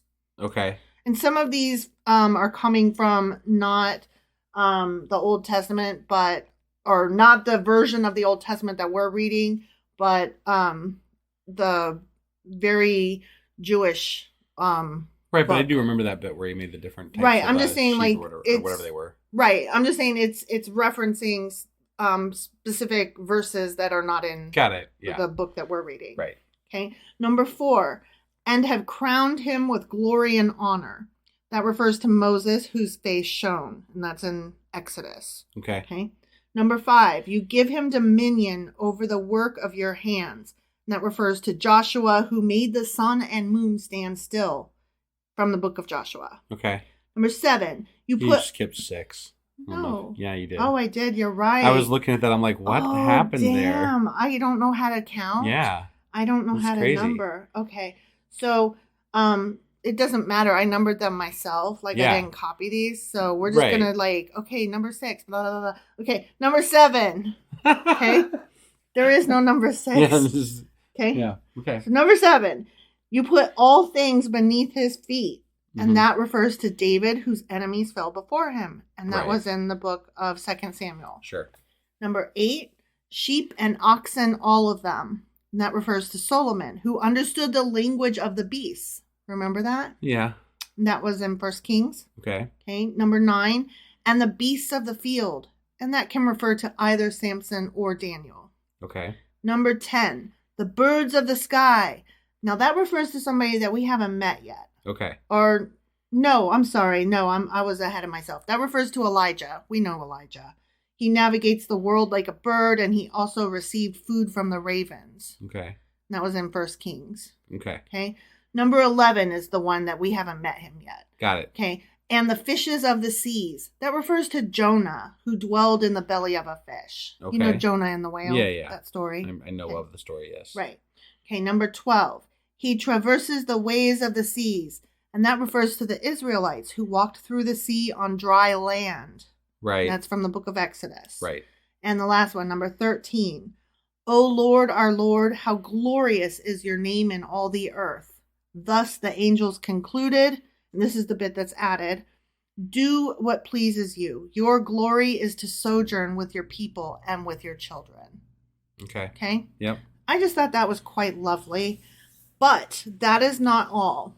So that was like the whole story of all the people. And I mean, like, it's just like this quick version of the Bible, basically. Yes, and that's why I just really liked it. You know me, I love a good list. Sure. And I love a good summary. But I'm not done. Oh. I'm almost done. Okay. Remember I told you that there would be a song that came from this. Yeah. Okay, and that I would, give you a reference. And we'll link some of my favorite ones in the show notes. Sure, yeah. Okay, so a lot of these inspire hymns. Most of the time my mind glazes over them because I don't know one hymn from a fucking another. Sure. Okay, but this one I did recognize. Okay. How great thou art. Okay. And I bet I'm going to do a butchered job of the chorus, but I'm betting if you heard the song, you might actually recognize it. Okay. From the time briefly that we went to church. Okay. Okay. Yeah. The chorus is, then sings my soul, my Savior God, to thee. How great thou art. How great thou art. Do you recognize that at all? Not offhand, no. Okay. Well, I didn't do a terrible job. But anyway, just to let you know, there are several famous versions of that song. My very, very favorite is the one by Pentatonics, and they sing it with Jennifer Hudson. Oh, then I probably have heard it. I don't... If they've done a version. I hadn't heard it. I love okay. Pentatonics, okay. and I hadn't heard it. Yeah, that's fine. They do a live version with Jennifer Hudson, and she wails, and to say that it touched me, like, I got goosebumps, I was moved, I almost had tears. It was really good. That's my favorite version. Yeah. Apparently Elvis does a version. I didn't listen to that one. If that's your thing, I like some Elvis. Yeah, I just, after listening to Jennifer Hudson, I was just like, that's okay. I got what I need. The one that I listened to before that was a very famous one by, what's that religious chick, Jesus Take the Wheel? No idea. Carrie... Underwood? Yes. Oh, Carrie Underwood. Wow. Yeah. That was the only one I knew. She did a live version with Vince Gill. So if you're into country, that might be the one that you like. Okay. Okay. Then she redid it as a studio version and did a video, and it's really good as well. Gotcha. So I very much like her version, but my very favorite, you guys, is Pentatonics with Jennifer Hudson. Okay. I mean, it's beautiful. I'm not religious, clearly. I don't go to church, and I don't believe in God. But this thing moved me, and it's really good, and I think you should listen to it if you enjoy good music and just gorgeous voices. Right. Okay? And we'll link that one. It'll be up to husband if we link the other two that I mentioned. No, that's fine. Okay. We'll get it figured out. All right. So that was Psalms chapters 6 through 8. 6, 7, 8. And tomorrow we will be back with 9, 10, 11. All right. We'll see you guys then. Yep. Bye.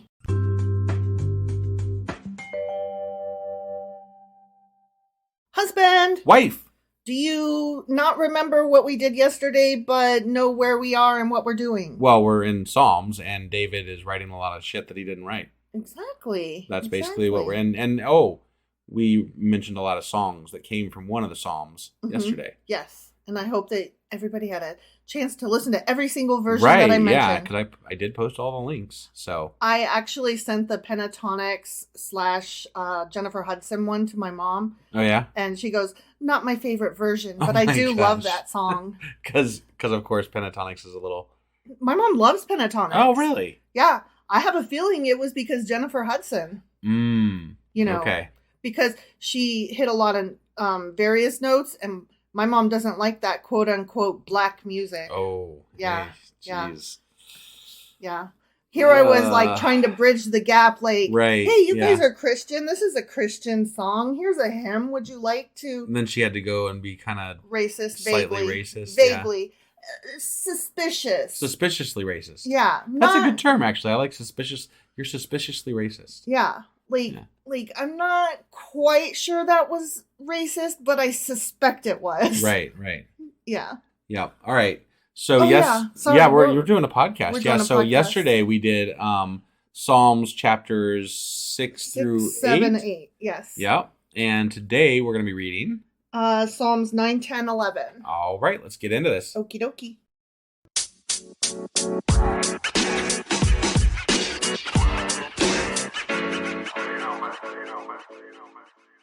Okay, we are in Psalms 9, 10, and 11. Okay.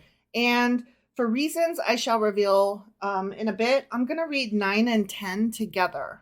They are often read as one piece. Okay. So, but we'll talk about that when I'm done. Got it. Okay? Sure. So starting with 9, and I'll let you know when I transition into 10, but I won't give notes on 9 and 10 until I'm done. Okay. Okay? Sounds fair. All right.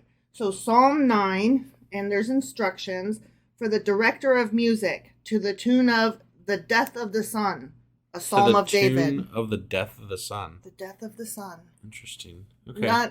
Not Boy Child, but like, or I'm sorry, not like Star in the Sky, but yes, Boy Child. Well, this must be a song that people knew, right? I guess. Okay. All right. I mean, would you know any either way? I don't fucking know. I don't know songs. I'm kind of curious about that. Right? So. I did not look at that before, so I don't have notes on that. Oh, okay. So right. Sorry, I'll have to get back to you on Maybe it. Fern can do some research on it. Go Fern. All right. So anyway, back to Psalm 9. Yeah. Getting into this. Right. Yeah. I will praise you, O Lord, with all my heart. I will tell of all your wonders. I will be glad and rejoice in you. I will sing praise to your name, O Most High. My enemies turn back. They stumble and perish before you. For you have upheld my right and my cause. You have sat on your throne, judging righteously. You have rebuked the nations and destroyed the wicked. You have blotted out their name forever and ever. You're awesome, you're awesome, you're awesome, you're awesome, you're awesome. Right. Okay. Endless ruin has overtaken the enemy. You have uprooted their cities. Even the memory of them has perished. The Lord reigns forever. He has established his throne for judgment. He will judge the world in righteousness. He will govern the peoples with justice. The Lord is a refuge for the oppressed, a stronghold in times of trouble. Those who know your name will trust in you, for you, Lord, have never forsaken those who seek you. Never. Sorry. Couldn't help. Sing praises to the Lord enthroned in Zion. Proclaim among the nations what he has done. For he who avenges blood remembers. He does not ignore the cry of the afflicted, except for sometimes he does. Right. O Lord, see how my enemies persecute me. Have mercy and lift me up from the gates of death, that I may declare your praises in the gates of the daughter of Zion, and therefore rejoice in your salvation. The nations have fallen into the pit they have dug. Their feet are caught in the net they have hidden. The Lord is known by his justice. The wicked are ensnared by the work of their hands. Higgaion Salah. Wow, so that's like a different Salah. Yeah. Okay. Yeah. All right. The wicked return to the grave, all the nations that forget God. But the needy will not always be forgotten, nor the hope of the afflicted ever perish. Arise, O Lord, let not man triumph. Let the nations be judged in your presence. Strike them with terror, O Lord. Let the nations know they are but men. Salah. Okay. Now Psalm 10. That's a lot of praise, and then also fear. Yes. Fear. Sounds about right. Right? That yeah. tracks. Yeah. Okay, Psalm 10. Why, O Lord, do you stand far off? Why do you hide yourself in times of trouble? I got the answer to that one. I know this one. Ooh, pick me. Yeah, right? Yeah. In his arrogance, the wicked man hunts down the weak who are caught in the schemes he devises. He boasts of the cravings of his heart. He blesses the greedy and reviles the Lord. In his pride, the wicked does not seek him. In all his thoughts, there is no room for God. His ways are always prosperous. He is haughty, and your laws are far from him. He sneers at all his enemies.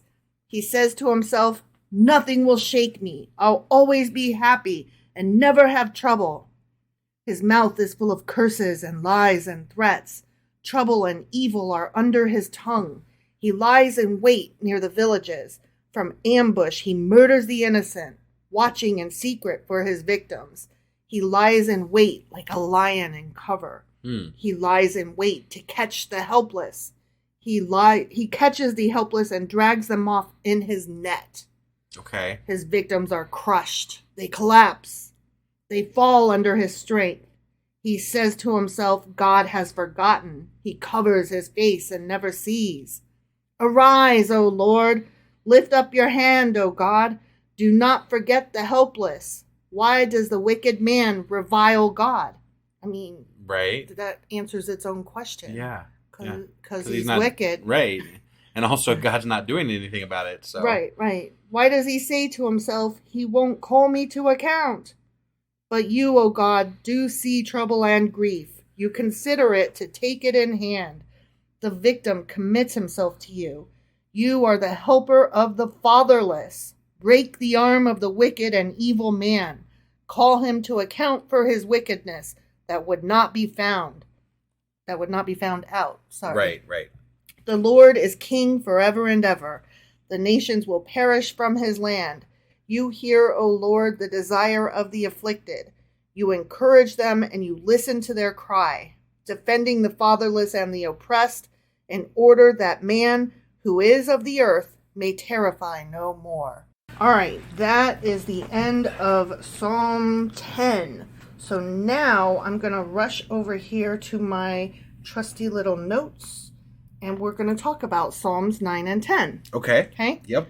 So Psalm 9 is a thanksgiving for God's justice and starts, I will praise thee, O Lord, with my whole heart. And the topic of the psalm is that the success of evil is only temporary, and in the end, the righteous will endure. The psalm is an acrostic Hebrew poem. Do you know what an acrostic is? No. Okay, it's where the first letter from each line down the side, you put those together and they spell something. Okay, all right. You get what I'm saying? Yeah. Okay. And the reason that I read 9 and 10 together is because 9 is only the first half of the word, and then 10 is the other half. Oh, okay. So definitely meant to be done together. Yes, Got it. And often they are read as one psalm. Okay. So not like Psalm 9 and Psalm 10, sure. But just one long psalm. So because of that, it does make it difficult to analyze the psalm because the alphabetical arrangement comes across as artificial or forced because you've got your word written down the side and then you're trying to find the words and stuff to fit into what you have there. Right. You know what I mean? Yeah. So, people have a hard time like, I don't know, was this a good one? I don't know. It feels kind of forced. It just seems, I mean, so far most of the psalms that we've heard have had much the same theme. Mm-hmm. They're like, lift up the righteous and smash the fucking, shit heels, basically. Yeah, like whatever. Kicking their teeth or whatever. Because that's apparently what they like to sing about a lot. Mm-hmm. Is killing bad people and raising up good, the godly or whatever. Yeah. So there is a distinct mood change between Psalms 9 and 10, even though they're meant to go together. Yeah, I picked up on that. I watched your face and you were like, what? Yeah. I thought these went together. Right. Yeah, that's interesting to me too. Psalm 9 has a tone of victory over evil and was likely written to celebrate David's victory over Goliath. Okay. And then as the acrostic continues into Psalm 10. Although, just to point out, David didn't necessarily kill Goliath. Right. Because that was also a stolen story from another part of the Bible. Exactly. So as the acrostic continues into Psalm 10, the tone becomes a lament that God seemingly stands far off. Right. So it's just interesting that you've got those two that go together, but do they though? Right. So Psalm 10 is a prayer for the overthrow of the wicked, and starts out, "Why standest thou afar off, O Lord?" Okay. Yep. Recall that Psalm 8, remember that's the one that we liked, or the one that I liked anyway, that inspired the songs that we put on the links in the yesterday's podcast. Yes. That one reflected on man's special place in creation. Remember, that's the astronomer's psalm. Yeah. Right? In contrast, both Psalms 9 and 10 end with statements setting mankind in a more negative light in the final verses of each one. Which, yeah, it definitely did. Let the nations know they are but men, and then in order that man who is of the earth may terrify no more. Right, so, kind of like knocking them down a peg. Yeah. Well, I mean, I think God's more than knocked people down a peg in the Bible. Mm-hmm. He's completely murdered all of them, basically. Yeah, definitely. So compared to Psalm 9, Psalm 10 is focused more on the individual than the collective human condition. Which, that definitely tracks. Right, yeah. So now we're going to go on to Psalm 11. Okay. Yep. Psalm 11, for the director of music of David. Of course. Oh, right. Yeah. And as we've said in previous episodes, many of these are attributed to David as the author, yet we know that he just won. Yeah. Was not. I just don't know where he found all the time between all the wars he was in and the running away and the running hiding, away and the hiding, and watching people pee, and watching people bathe. I mean, he had all kinds of shit going on. Mm-hmm. Okay, Psalm 11.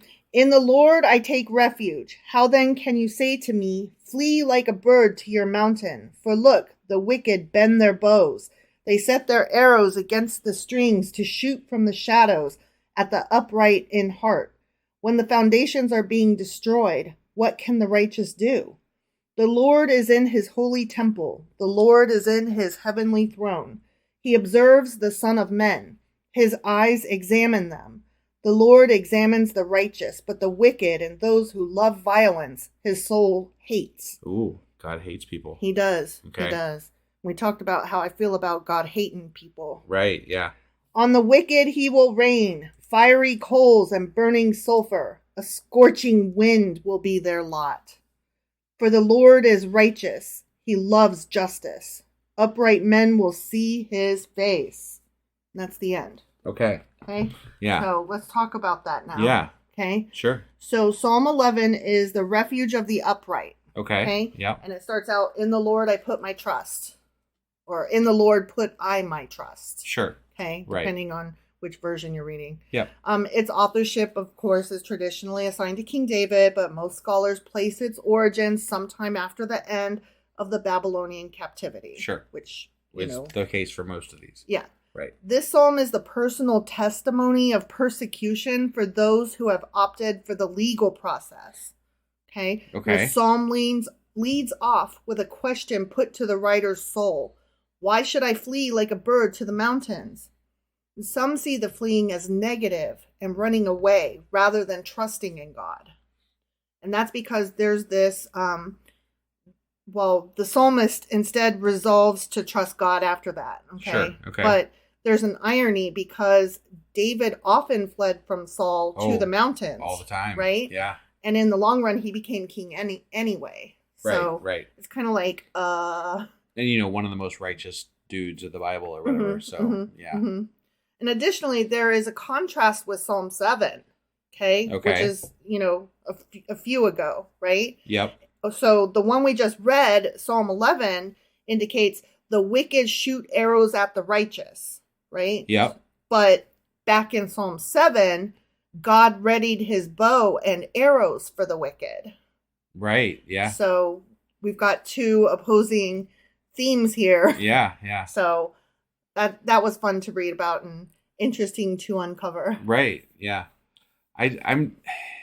These are very thematic as far as how these are going. It's like they're somewhat repetitive, and that makes it hard to pay attention to what they're trying to say. Yeah. Maybe more importantly, that's part of the issue is that when you're not the issue, but who gives a shit? You're just singing these songs, right? These are songs you're singing for the glory of God. And it doesn't matter if it's the same message over and over again. Glory to God smashes, people against him, whatever. Right. That's basically the message, right? Yeah. Essentially. In all of these. And yay the people who worship him, and shit on the people who don't. Right. And that, I mean, it just seems like that's the general theme of Psalms so far. So far, yeah, I agree. But I'm hoping like maybe there's some like different things something coming up. different. Maybe David doesn't have to write all of them. Is there another author? Or is David like literally the author of all of them? No, there are some attributed to other. I mean, there's 150 of these sons of bitches. Right. Okay? So, if you recall, I said in the beginning that they are attributed to various authors. Okay.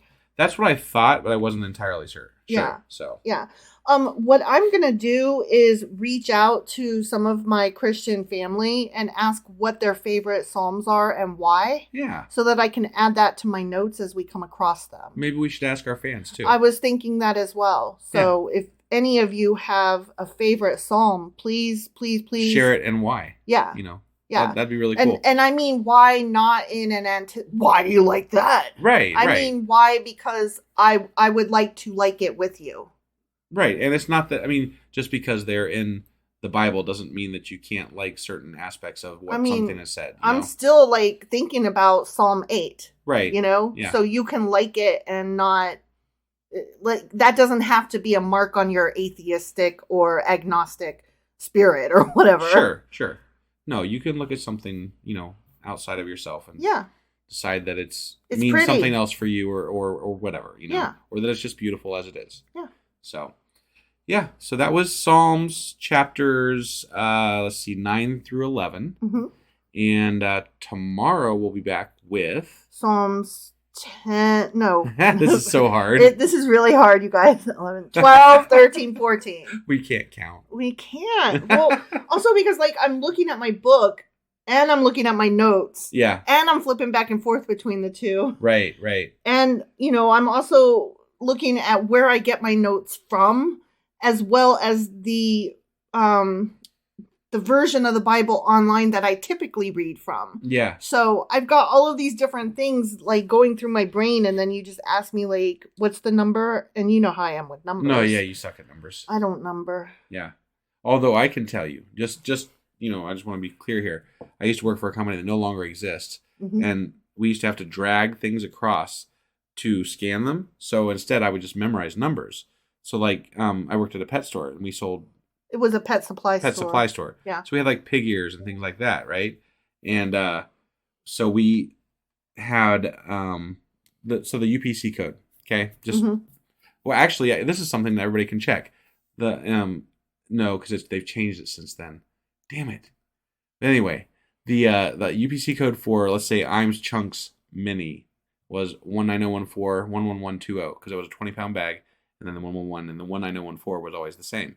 But then Piggy Chews, they were 727-348-78005.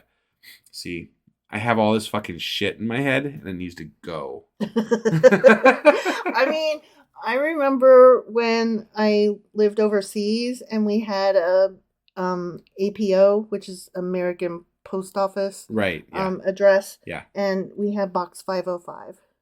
You can remember that. Mm-hmm. But that's not difficult.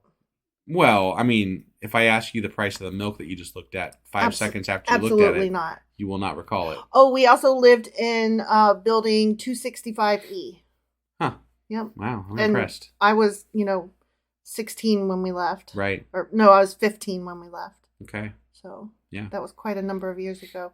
Random bullshit nonsense right? numbers. Why is it you don't need? If you could just like a computer, just like delete certain things out of your brain. Seriously, I don't need it. I don't need that shit. When I was at my doctor's appointment, they asked me your best number, and I could not remember your cell phone number, and I actually need that. Right. That pissed me off about myself. All Remember numbers, damn you. We're rambling on about stuff, so we'll see you guys tomorrow for Psalms chapters 12 through 14. And let us know your favorite psalm between now and then. Definitely. All right, we'll see you guys then. Yep, bye.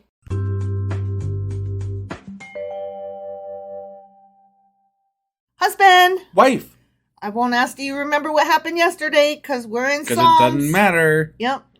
It's Psalms. So do you know what we're doing today? We're doing more Psalms. We are. That are most likely written by David. Psalms. Again. Yes, they are. still supposedly written by David. The ones that we did yesterday were Psalms 9 through 11. Correct. And so that means that today we'd be doing 12, 13, 14. Okay. All right. Well, I guess let's go ahead and get on into the Psalms. Let's read these fucking Psalms. Yeah, let's do it. Okie dokie.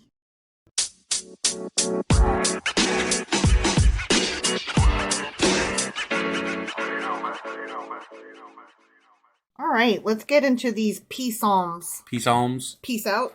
No, Okay. peace psalms. Yeah. All right. Before we do that, before we do that, we did a small little survey to find out what everybody's favorites are, and we're still hoping to get feedback on that. Yeah. But so far, 3 out of 3 people agree that the 23rd Psalm is their favorite. We haven't been there yet, so spoilers. Yeah. But that would be your mom and my mom and dad. Right, and we did have some feedback on Twitter as well, actually. Oh, yeah? Yeah, give me 1 second here. I'm trying to pull it up here as quickly as I can. You sent it to me earlier, too. Yeah, I that did. Somebody had a couple that were good. Let's see. There was... Of course, our internet's not cooperating with us tonight, so who knows if I'm not going to actually be able to do this. What the hell? But I know there was one... It was like Psalms... Let me see if I can find the text. Yeah, because I sent you a text for it. Yeah, so.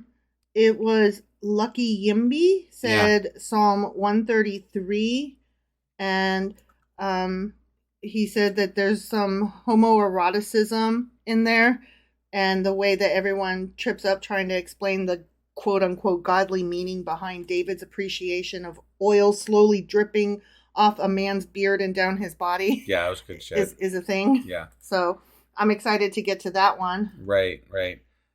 And we had some more consensus about Psalm 23 from somebody. Mm-hmm. And then, let's see. My dad sent a couple other ones, so let me see if I can find those as well, just to kind of give us an idea of which ones to look out for. Right. I had somebody mention Psalm 130.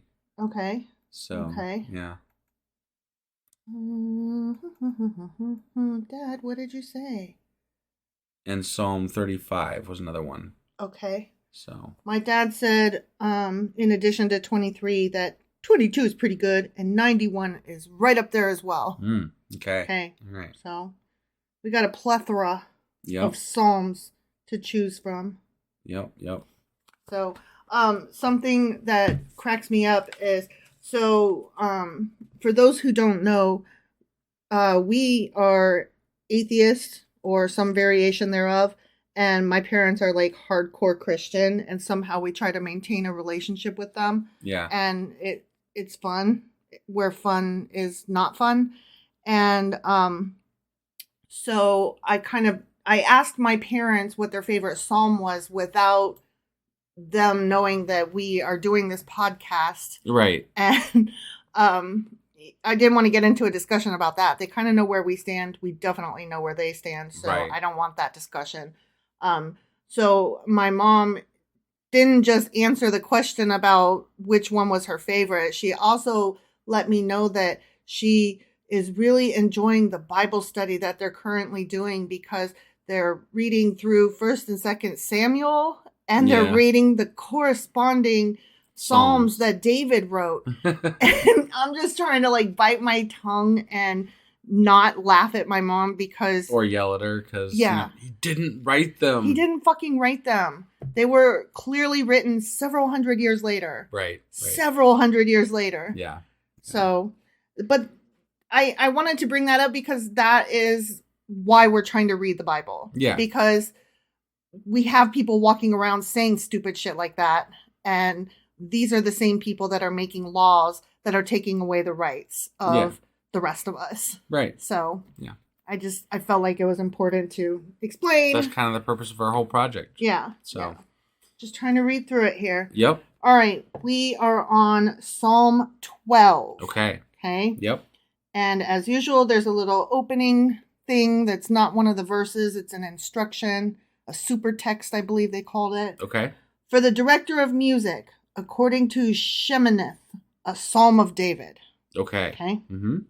Help, Lord, for the godly are no more. The faithful have vanished from among men. Everyone lies to his neighbor. Their flattering lips speak with deception. Mm. May the Lord cut off all flattering lips and every boastful tongue. Yeah, just rip it right out. Yeah.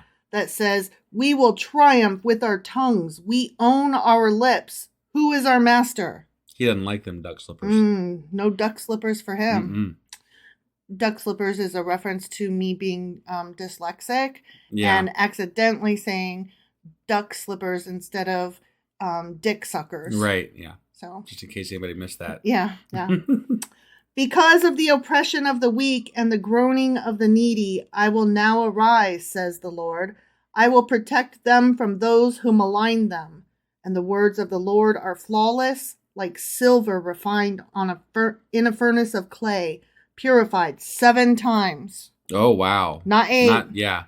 Definitely 7 not times. 9. But they like 7 in the Bible. 7 6 is is one of not those enough. numbers that they really like. Yes, it is. So. O Lord, you will keep us safe and protect us from such people forever. The wicked freely strut about when what is vile is honored among men. Unless, of course, you're making a bet with the devil. Yes. Then you'll completely destroy a dude. Yeah. Fuck it. Totally. Whatever. You'll kill all 10 of his children. Yeah. Yeah.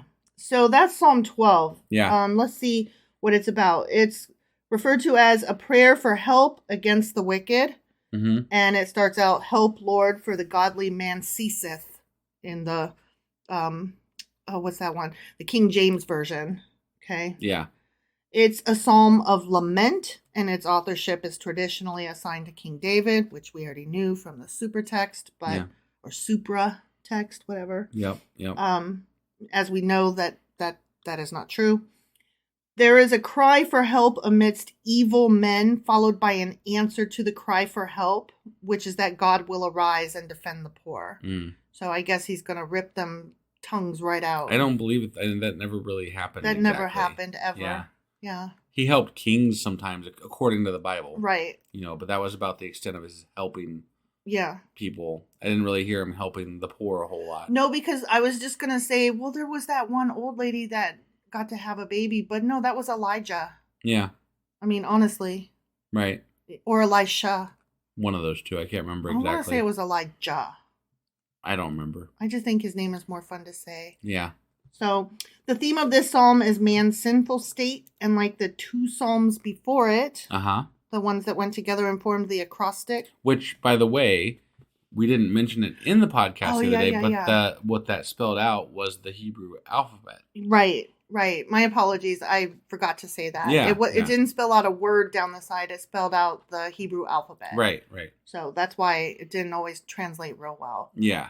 So, anyway, like the 2 psalms before it, Psalm 12 ends with an uncomplimentary statement about fallen men. Okay. So, it says, the wicked freely strut about when what is vile is honored among men. So, men suck. Sure, yeah. I mean, yeah, men do suck, but I don't think that's what he was trying to say. Right. Yeah. So, okay, let's go on to Psalm 13. Okay. Mm-hmm. And here we've got another opening line for the director of music, a psalm of David. Okay. How long, O Lord, will you forget me forever? How long will you hide your face from me? How long must I wrestle with my thoughts and every day have sorrow in my heart? How long will my enemy triumph over me? Look on me and answer, O Lord my God. Give light to my eyes, or I will sleep in death. My enemy will say, I have overcome him, and my foes will rejoice when I fall. So unless God talks to them, they're just going to give up, huh? Sure. Okay. But I trust in your unfailing love. My heart rejoices in your salvation. I will sing to the Lord, for he has been good to me. He's ignoring me, but he's been good to me. Well, he's only good to you if he responds to you. Right. Like, you're expecting a response. If you don't get a response, it sounds like you're just going to sleep and die. Yeah. So. Yeah, I think so too. It doesn't sound very promising. So, Psalm 13 is a prayer for help in trouble. Mm-hmm. And it starts out, how long, O Lord? Right. Right. Yeah. And some claim this psalm was composed by David when his son Absalom conspired against him. Oh, okay. So, he was like, my son don't like me. Sure. Yeah. Others feel that the psalm gives voice to feelings that arise in any of the many trials that a person undergoes in life. Okay. Okay, so it's it's a very vague psalm, so yeah. you could definitely, I guess, apply it to whatever you want. Sure. The repetition of the words "how long" 4 times in this psalm resemble like cries, like ah. Mm-hmm. And thus this psalm is sometimes referred to as the howling psalm. How long? Howling. Yeah. That's funny. Yeah, I kind of like that. Yeah. All right, so Psalm 14. Okay. For the director of music of David. Okay. Yeah. The fool says in his heart, there is no God. You're a fool. No. You're a fool. No. This psalm says so. Fuck that psalm. They are corrupt. You're corrupt. No, I'm not corrupt. Their deeds are vile. I mean, they could be, I guess, but not Your very poops, often. Your poops are vile. There is no one who does... Wait, what? There is no one who does good. My dyslexia froze for a minute. No one does God is what I wanted to say. Right, yeah. But there is no one who does good. The Lord looks down from heaven on the sons of men to see if there are any who understand, any who seek God. All have turned aside. They have together become corrupt. There is no one who does good. Not even one. Not even one? Or does God. Yeah. Will evildoers never fucking learn? Those who devour my people as men eat bread, and who do not call on the Lord? There they are, overwhelmed with dread, for God is present in the company of the righteous.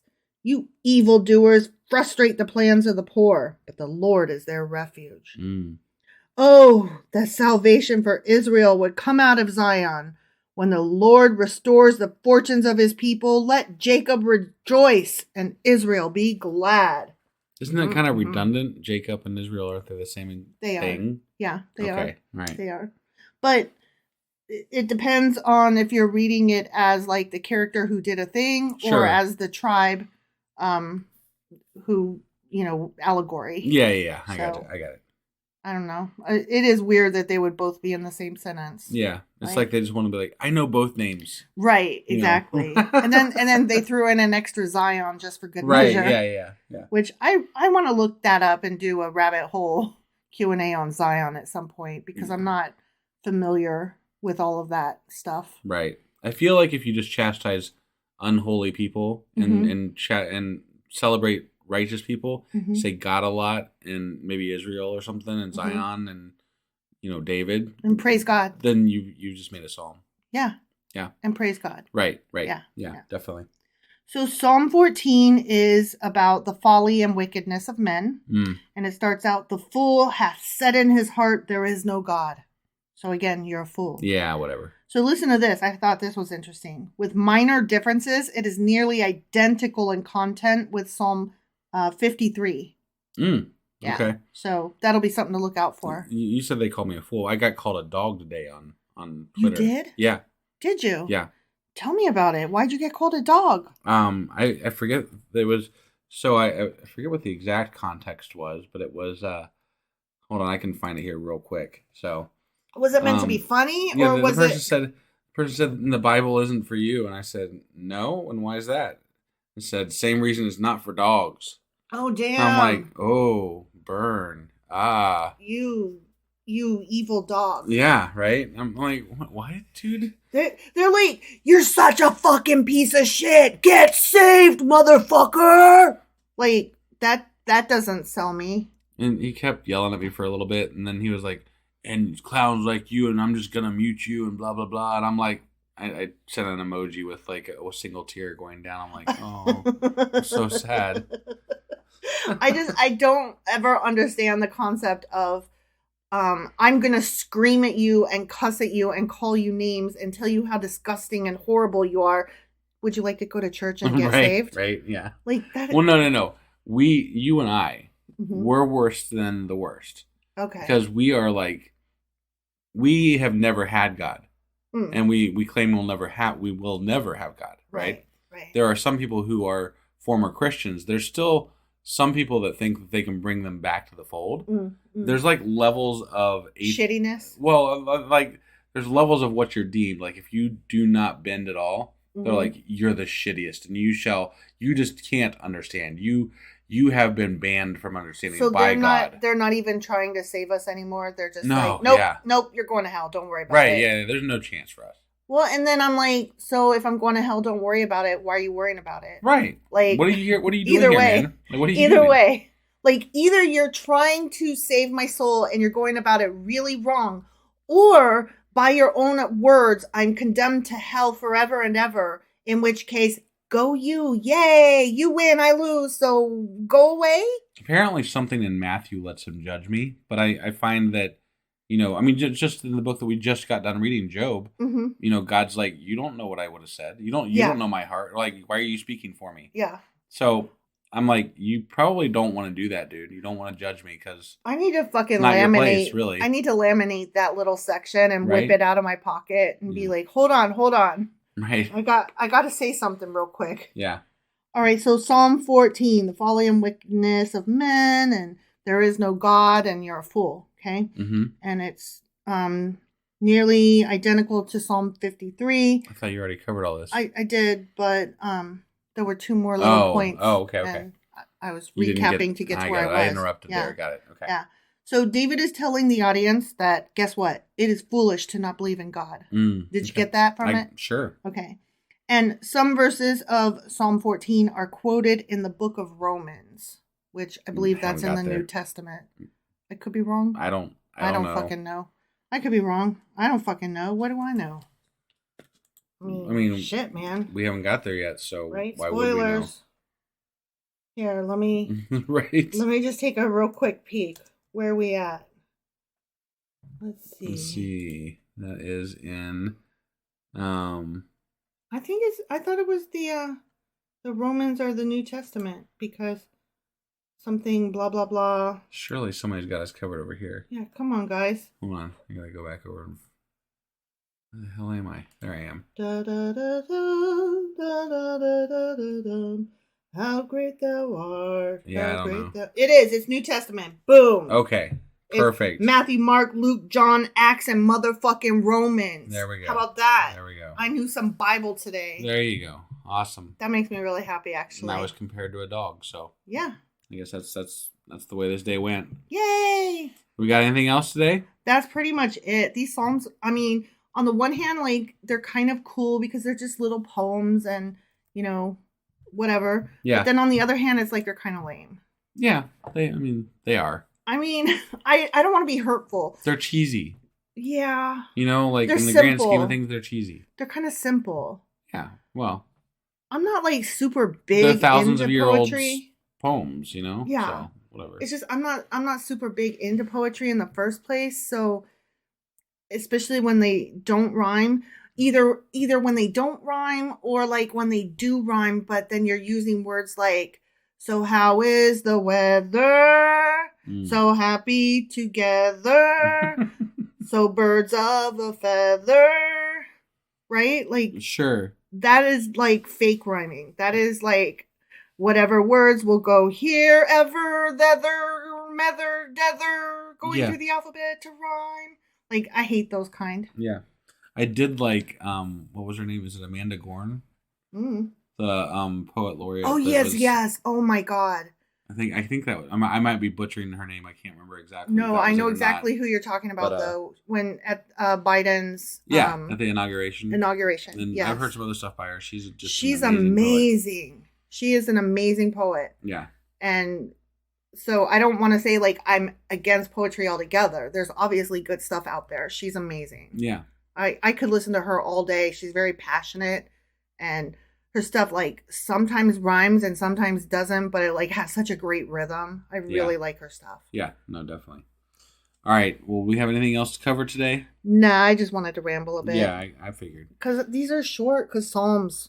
Right.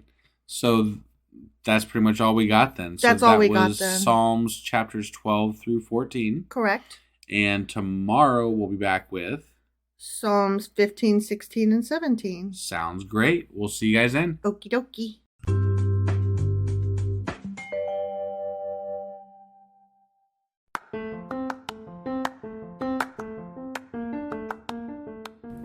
Welcome to Sacrilegious Discourse. I'm husband. And I'm wife. Together, we're reading the Bible for the very first time. We grew up without religion and wanted to know what all the fuss was about. Well, what have we learned so far? That God is a dick, and apparently some people believe in talking donkeys? We're not trying to pass ourselves off as experts. Nope, we're just reading the Bible for the first time and giving our first take reaction. If you'd like to join us in this venture, you might consider starting at episode 1. Otherwise, jump in wherever you like. All right, let's go read the Bible. Yeah, let's get to it. Husband! Wife! Do you know what we are doing today? Well, we're kind of going back to the beginning. We are the beginning. One might even call it the Genesis. The Genesis, the day, the one day, day one. Well, there was like 7 of them. But in the beginning, there was just the word. And it was dark. And he found it good until he did some other shit, and that was good too. Right, he made light twice. He did. And good stuff. And there were 2 different creation stories. Yeah. And so he made things out of order depending on which one you go with. Right. Yeah. Okay. All right, so we never did early on, when we first did Genesis, we never did a contradictions episode. That is correct, my good sir. Which we've been doing for our other books. We have. So here we are, later on in our podcast. We're coming back to it. Mm-hmm. We're doing what? We are doing, I think we call them not contradictions, but you're always wrong. We're going to start that right in Genesis, huh? Mm-hmm. Okay. We are. So here's our contradictions episode for Genesis. Yep.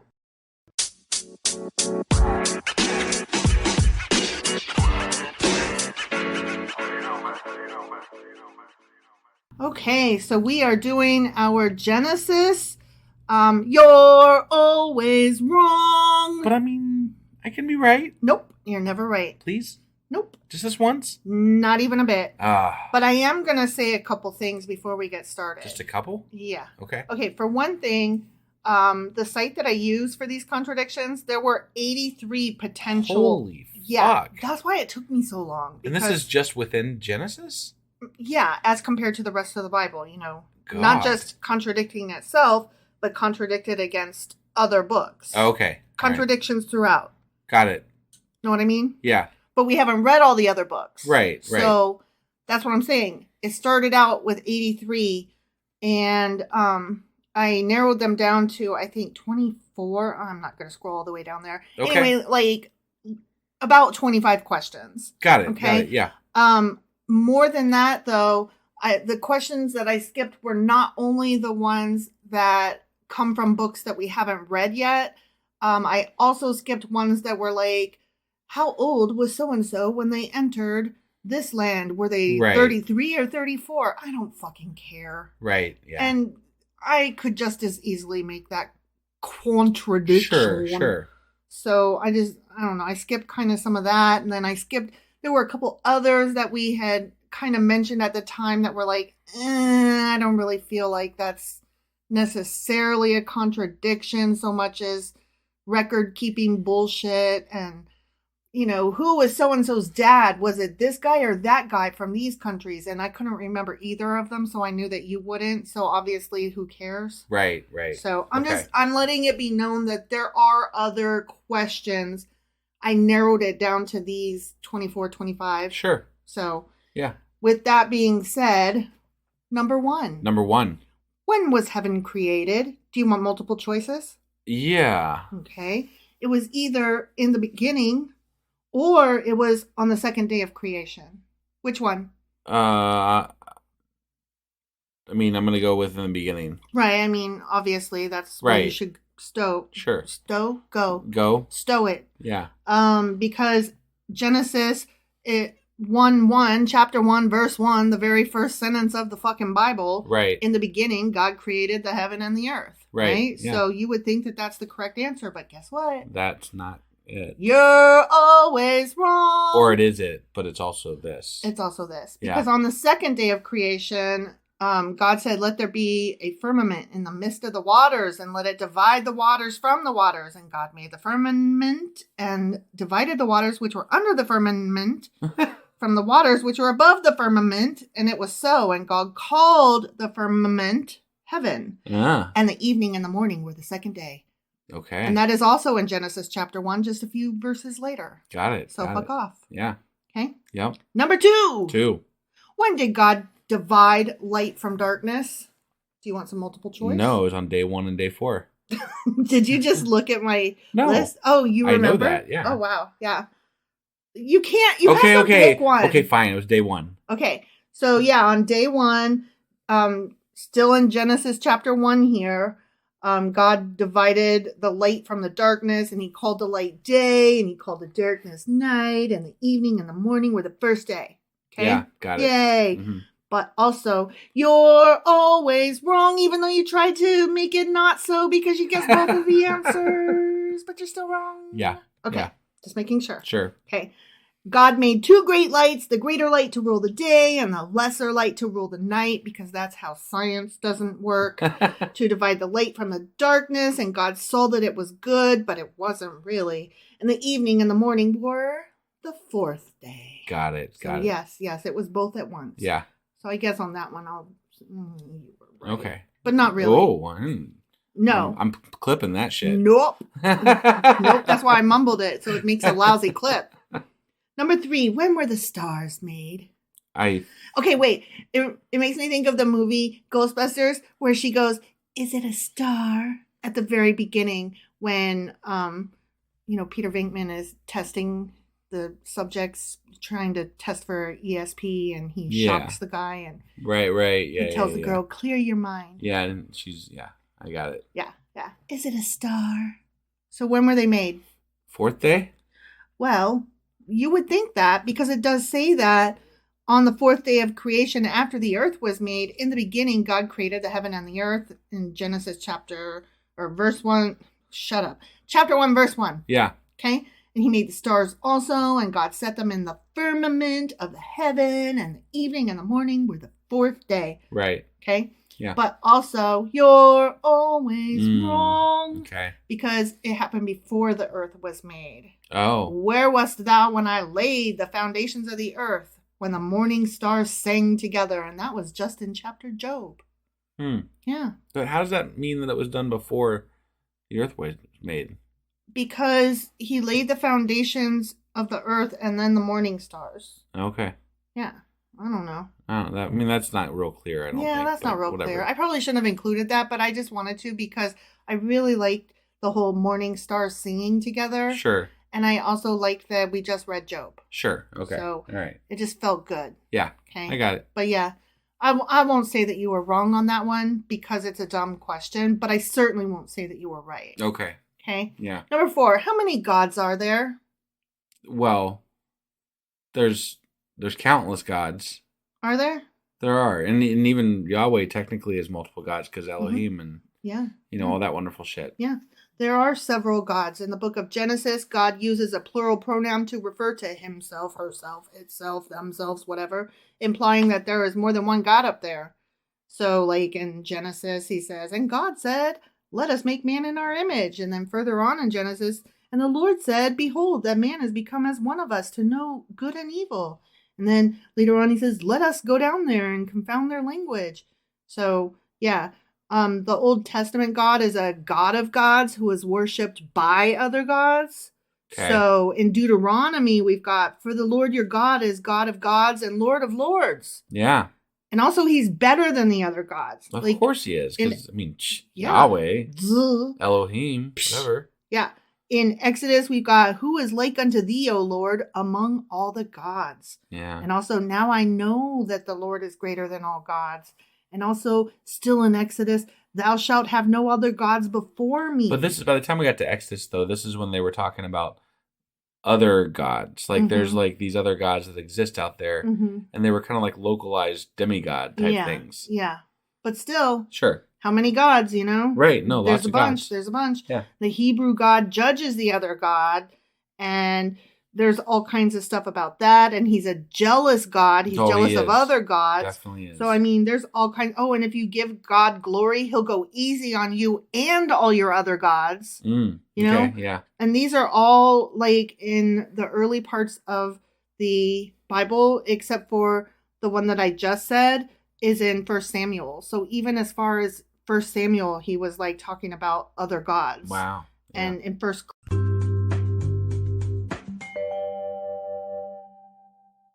Aw, what happened? Well, this was our contradictions episode for Genesis, which we actually did so that we could wrap up doing our standalone podcast that we have over for our Sacrilegious Discourse Genesis podcast that stands on its own. On its own? Yeah, so we're going to be doing separate podcasts for each book of the Bible. Oh, standalone over there. Yeah, and we never did a contradictions episode for Genesis, so we're making up that here. But to catch the full episode, you're going to have to go over to the Sacrilegious Discourse Genesis podcast to catch that, which I'll have links for in the show notes here. So if you want to go to it, it is free to listen to. You just got to head over to the link and go listen to it there.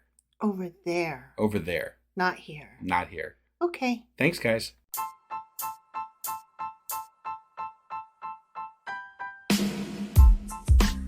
Hey, wife, I guess that's the end? But husband, that's just sad. It doesn't have to be. We are on lots of social media platforms like Twitter. Our handle there is sacrilegious_D. For D's nuts. Oh my God. Stop doing that. Anyway, we're also on Facebook, Instagram, and Pinterest. There's a link to all of our social media sites at our website. Ooh, we have a website? Yeah, it's sacrilegiousdiscourse.com, where you can also find a link to our merch shop. We have a merch shop? Yep, we have podcast-themed clothing, mugs, notebooks, and more, as well as an atheist and science-themed products.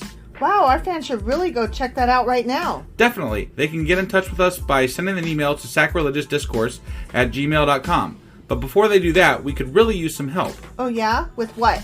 Well, it's not free running the podcast, and we need some financial support in order to get better equipment, which will free up time so we can concentrate on our podcast and our fans. Okay, so what should they do? Head over to patreon.com/sacrilegious discourse and sign up as a contributor on our podcast. Supporters there receive additional bi-weekly episodes that we record just for our Patreon members for as little as $2 a month. Also, we'd really appreciate it if you would like and subscribe on whatever platform you're using. And Apple Podcast reviews help us out tremendously.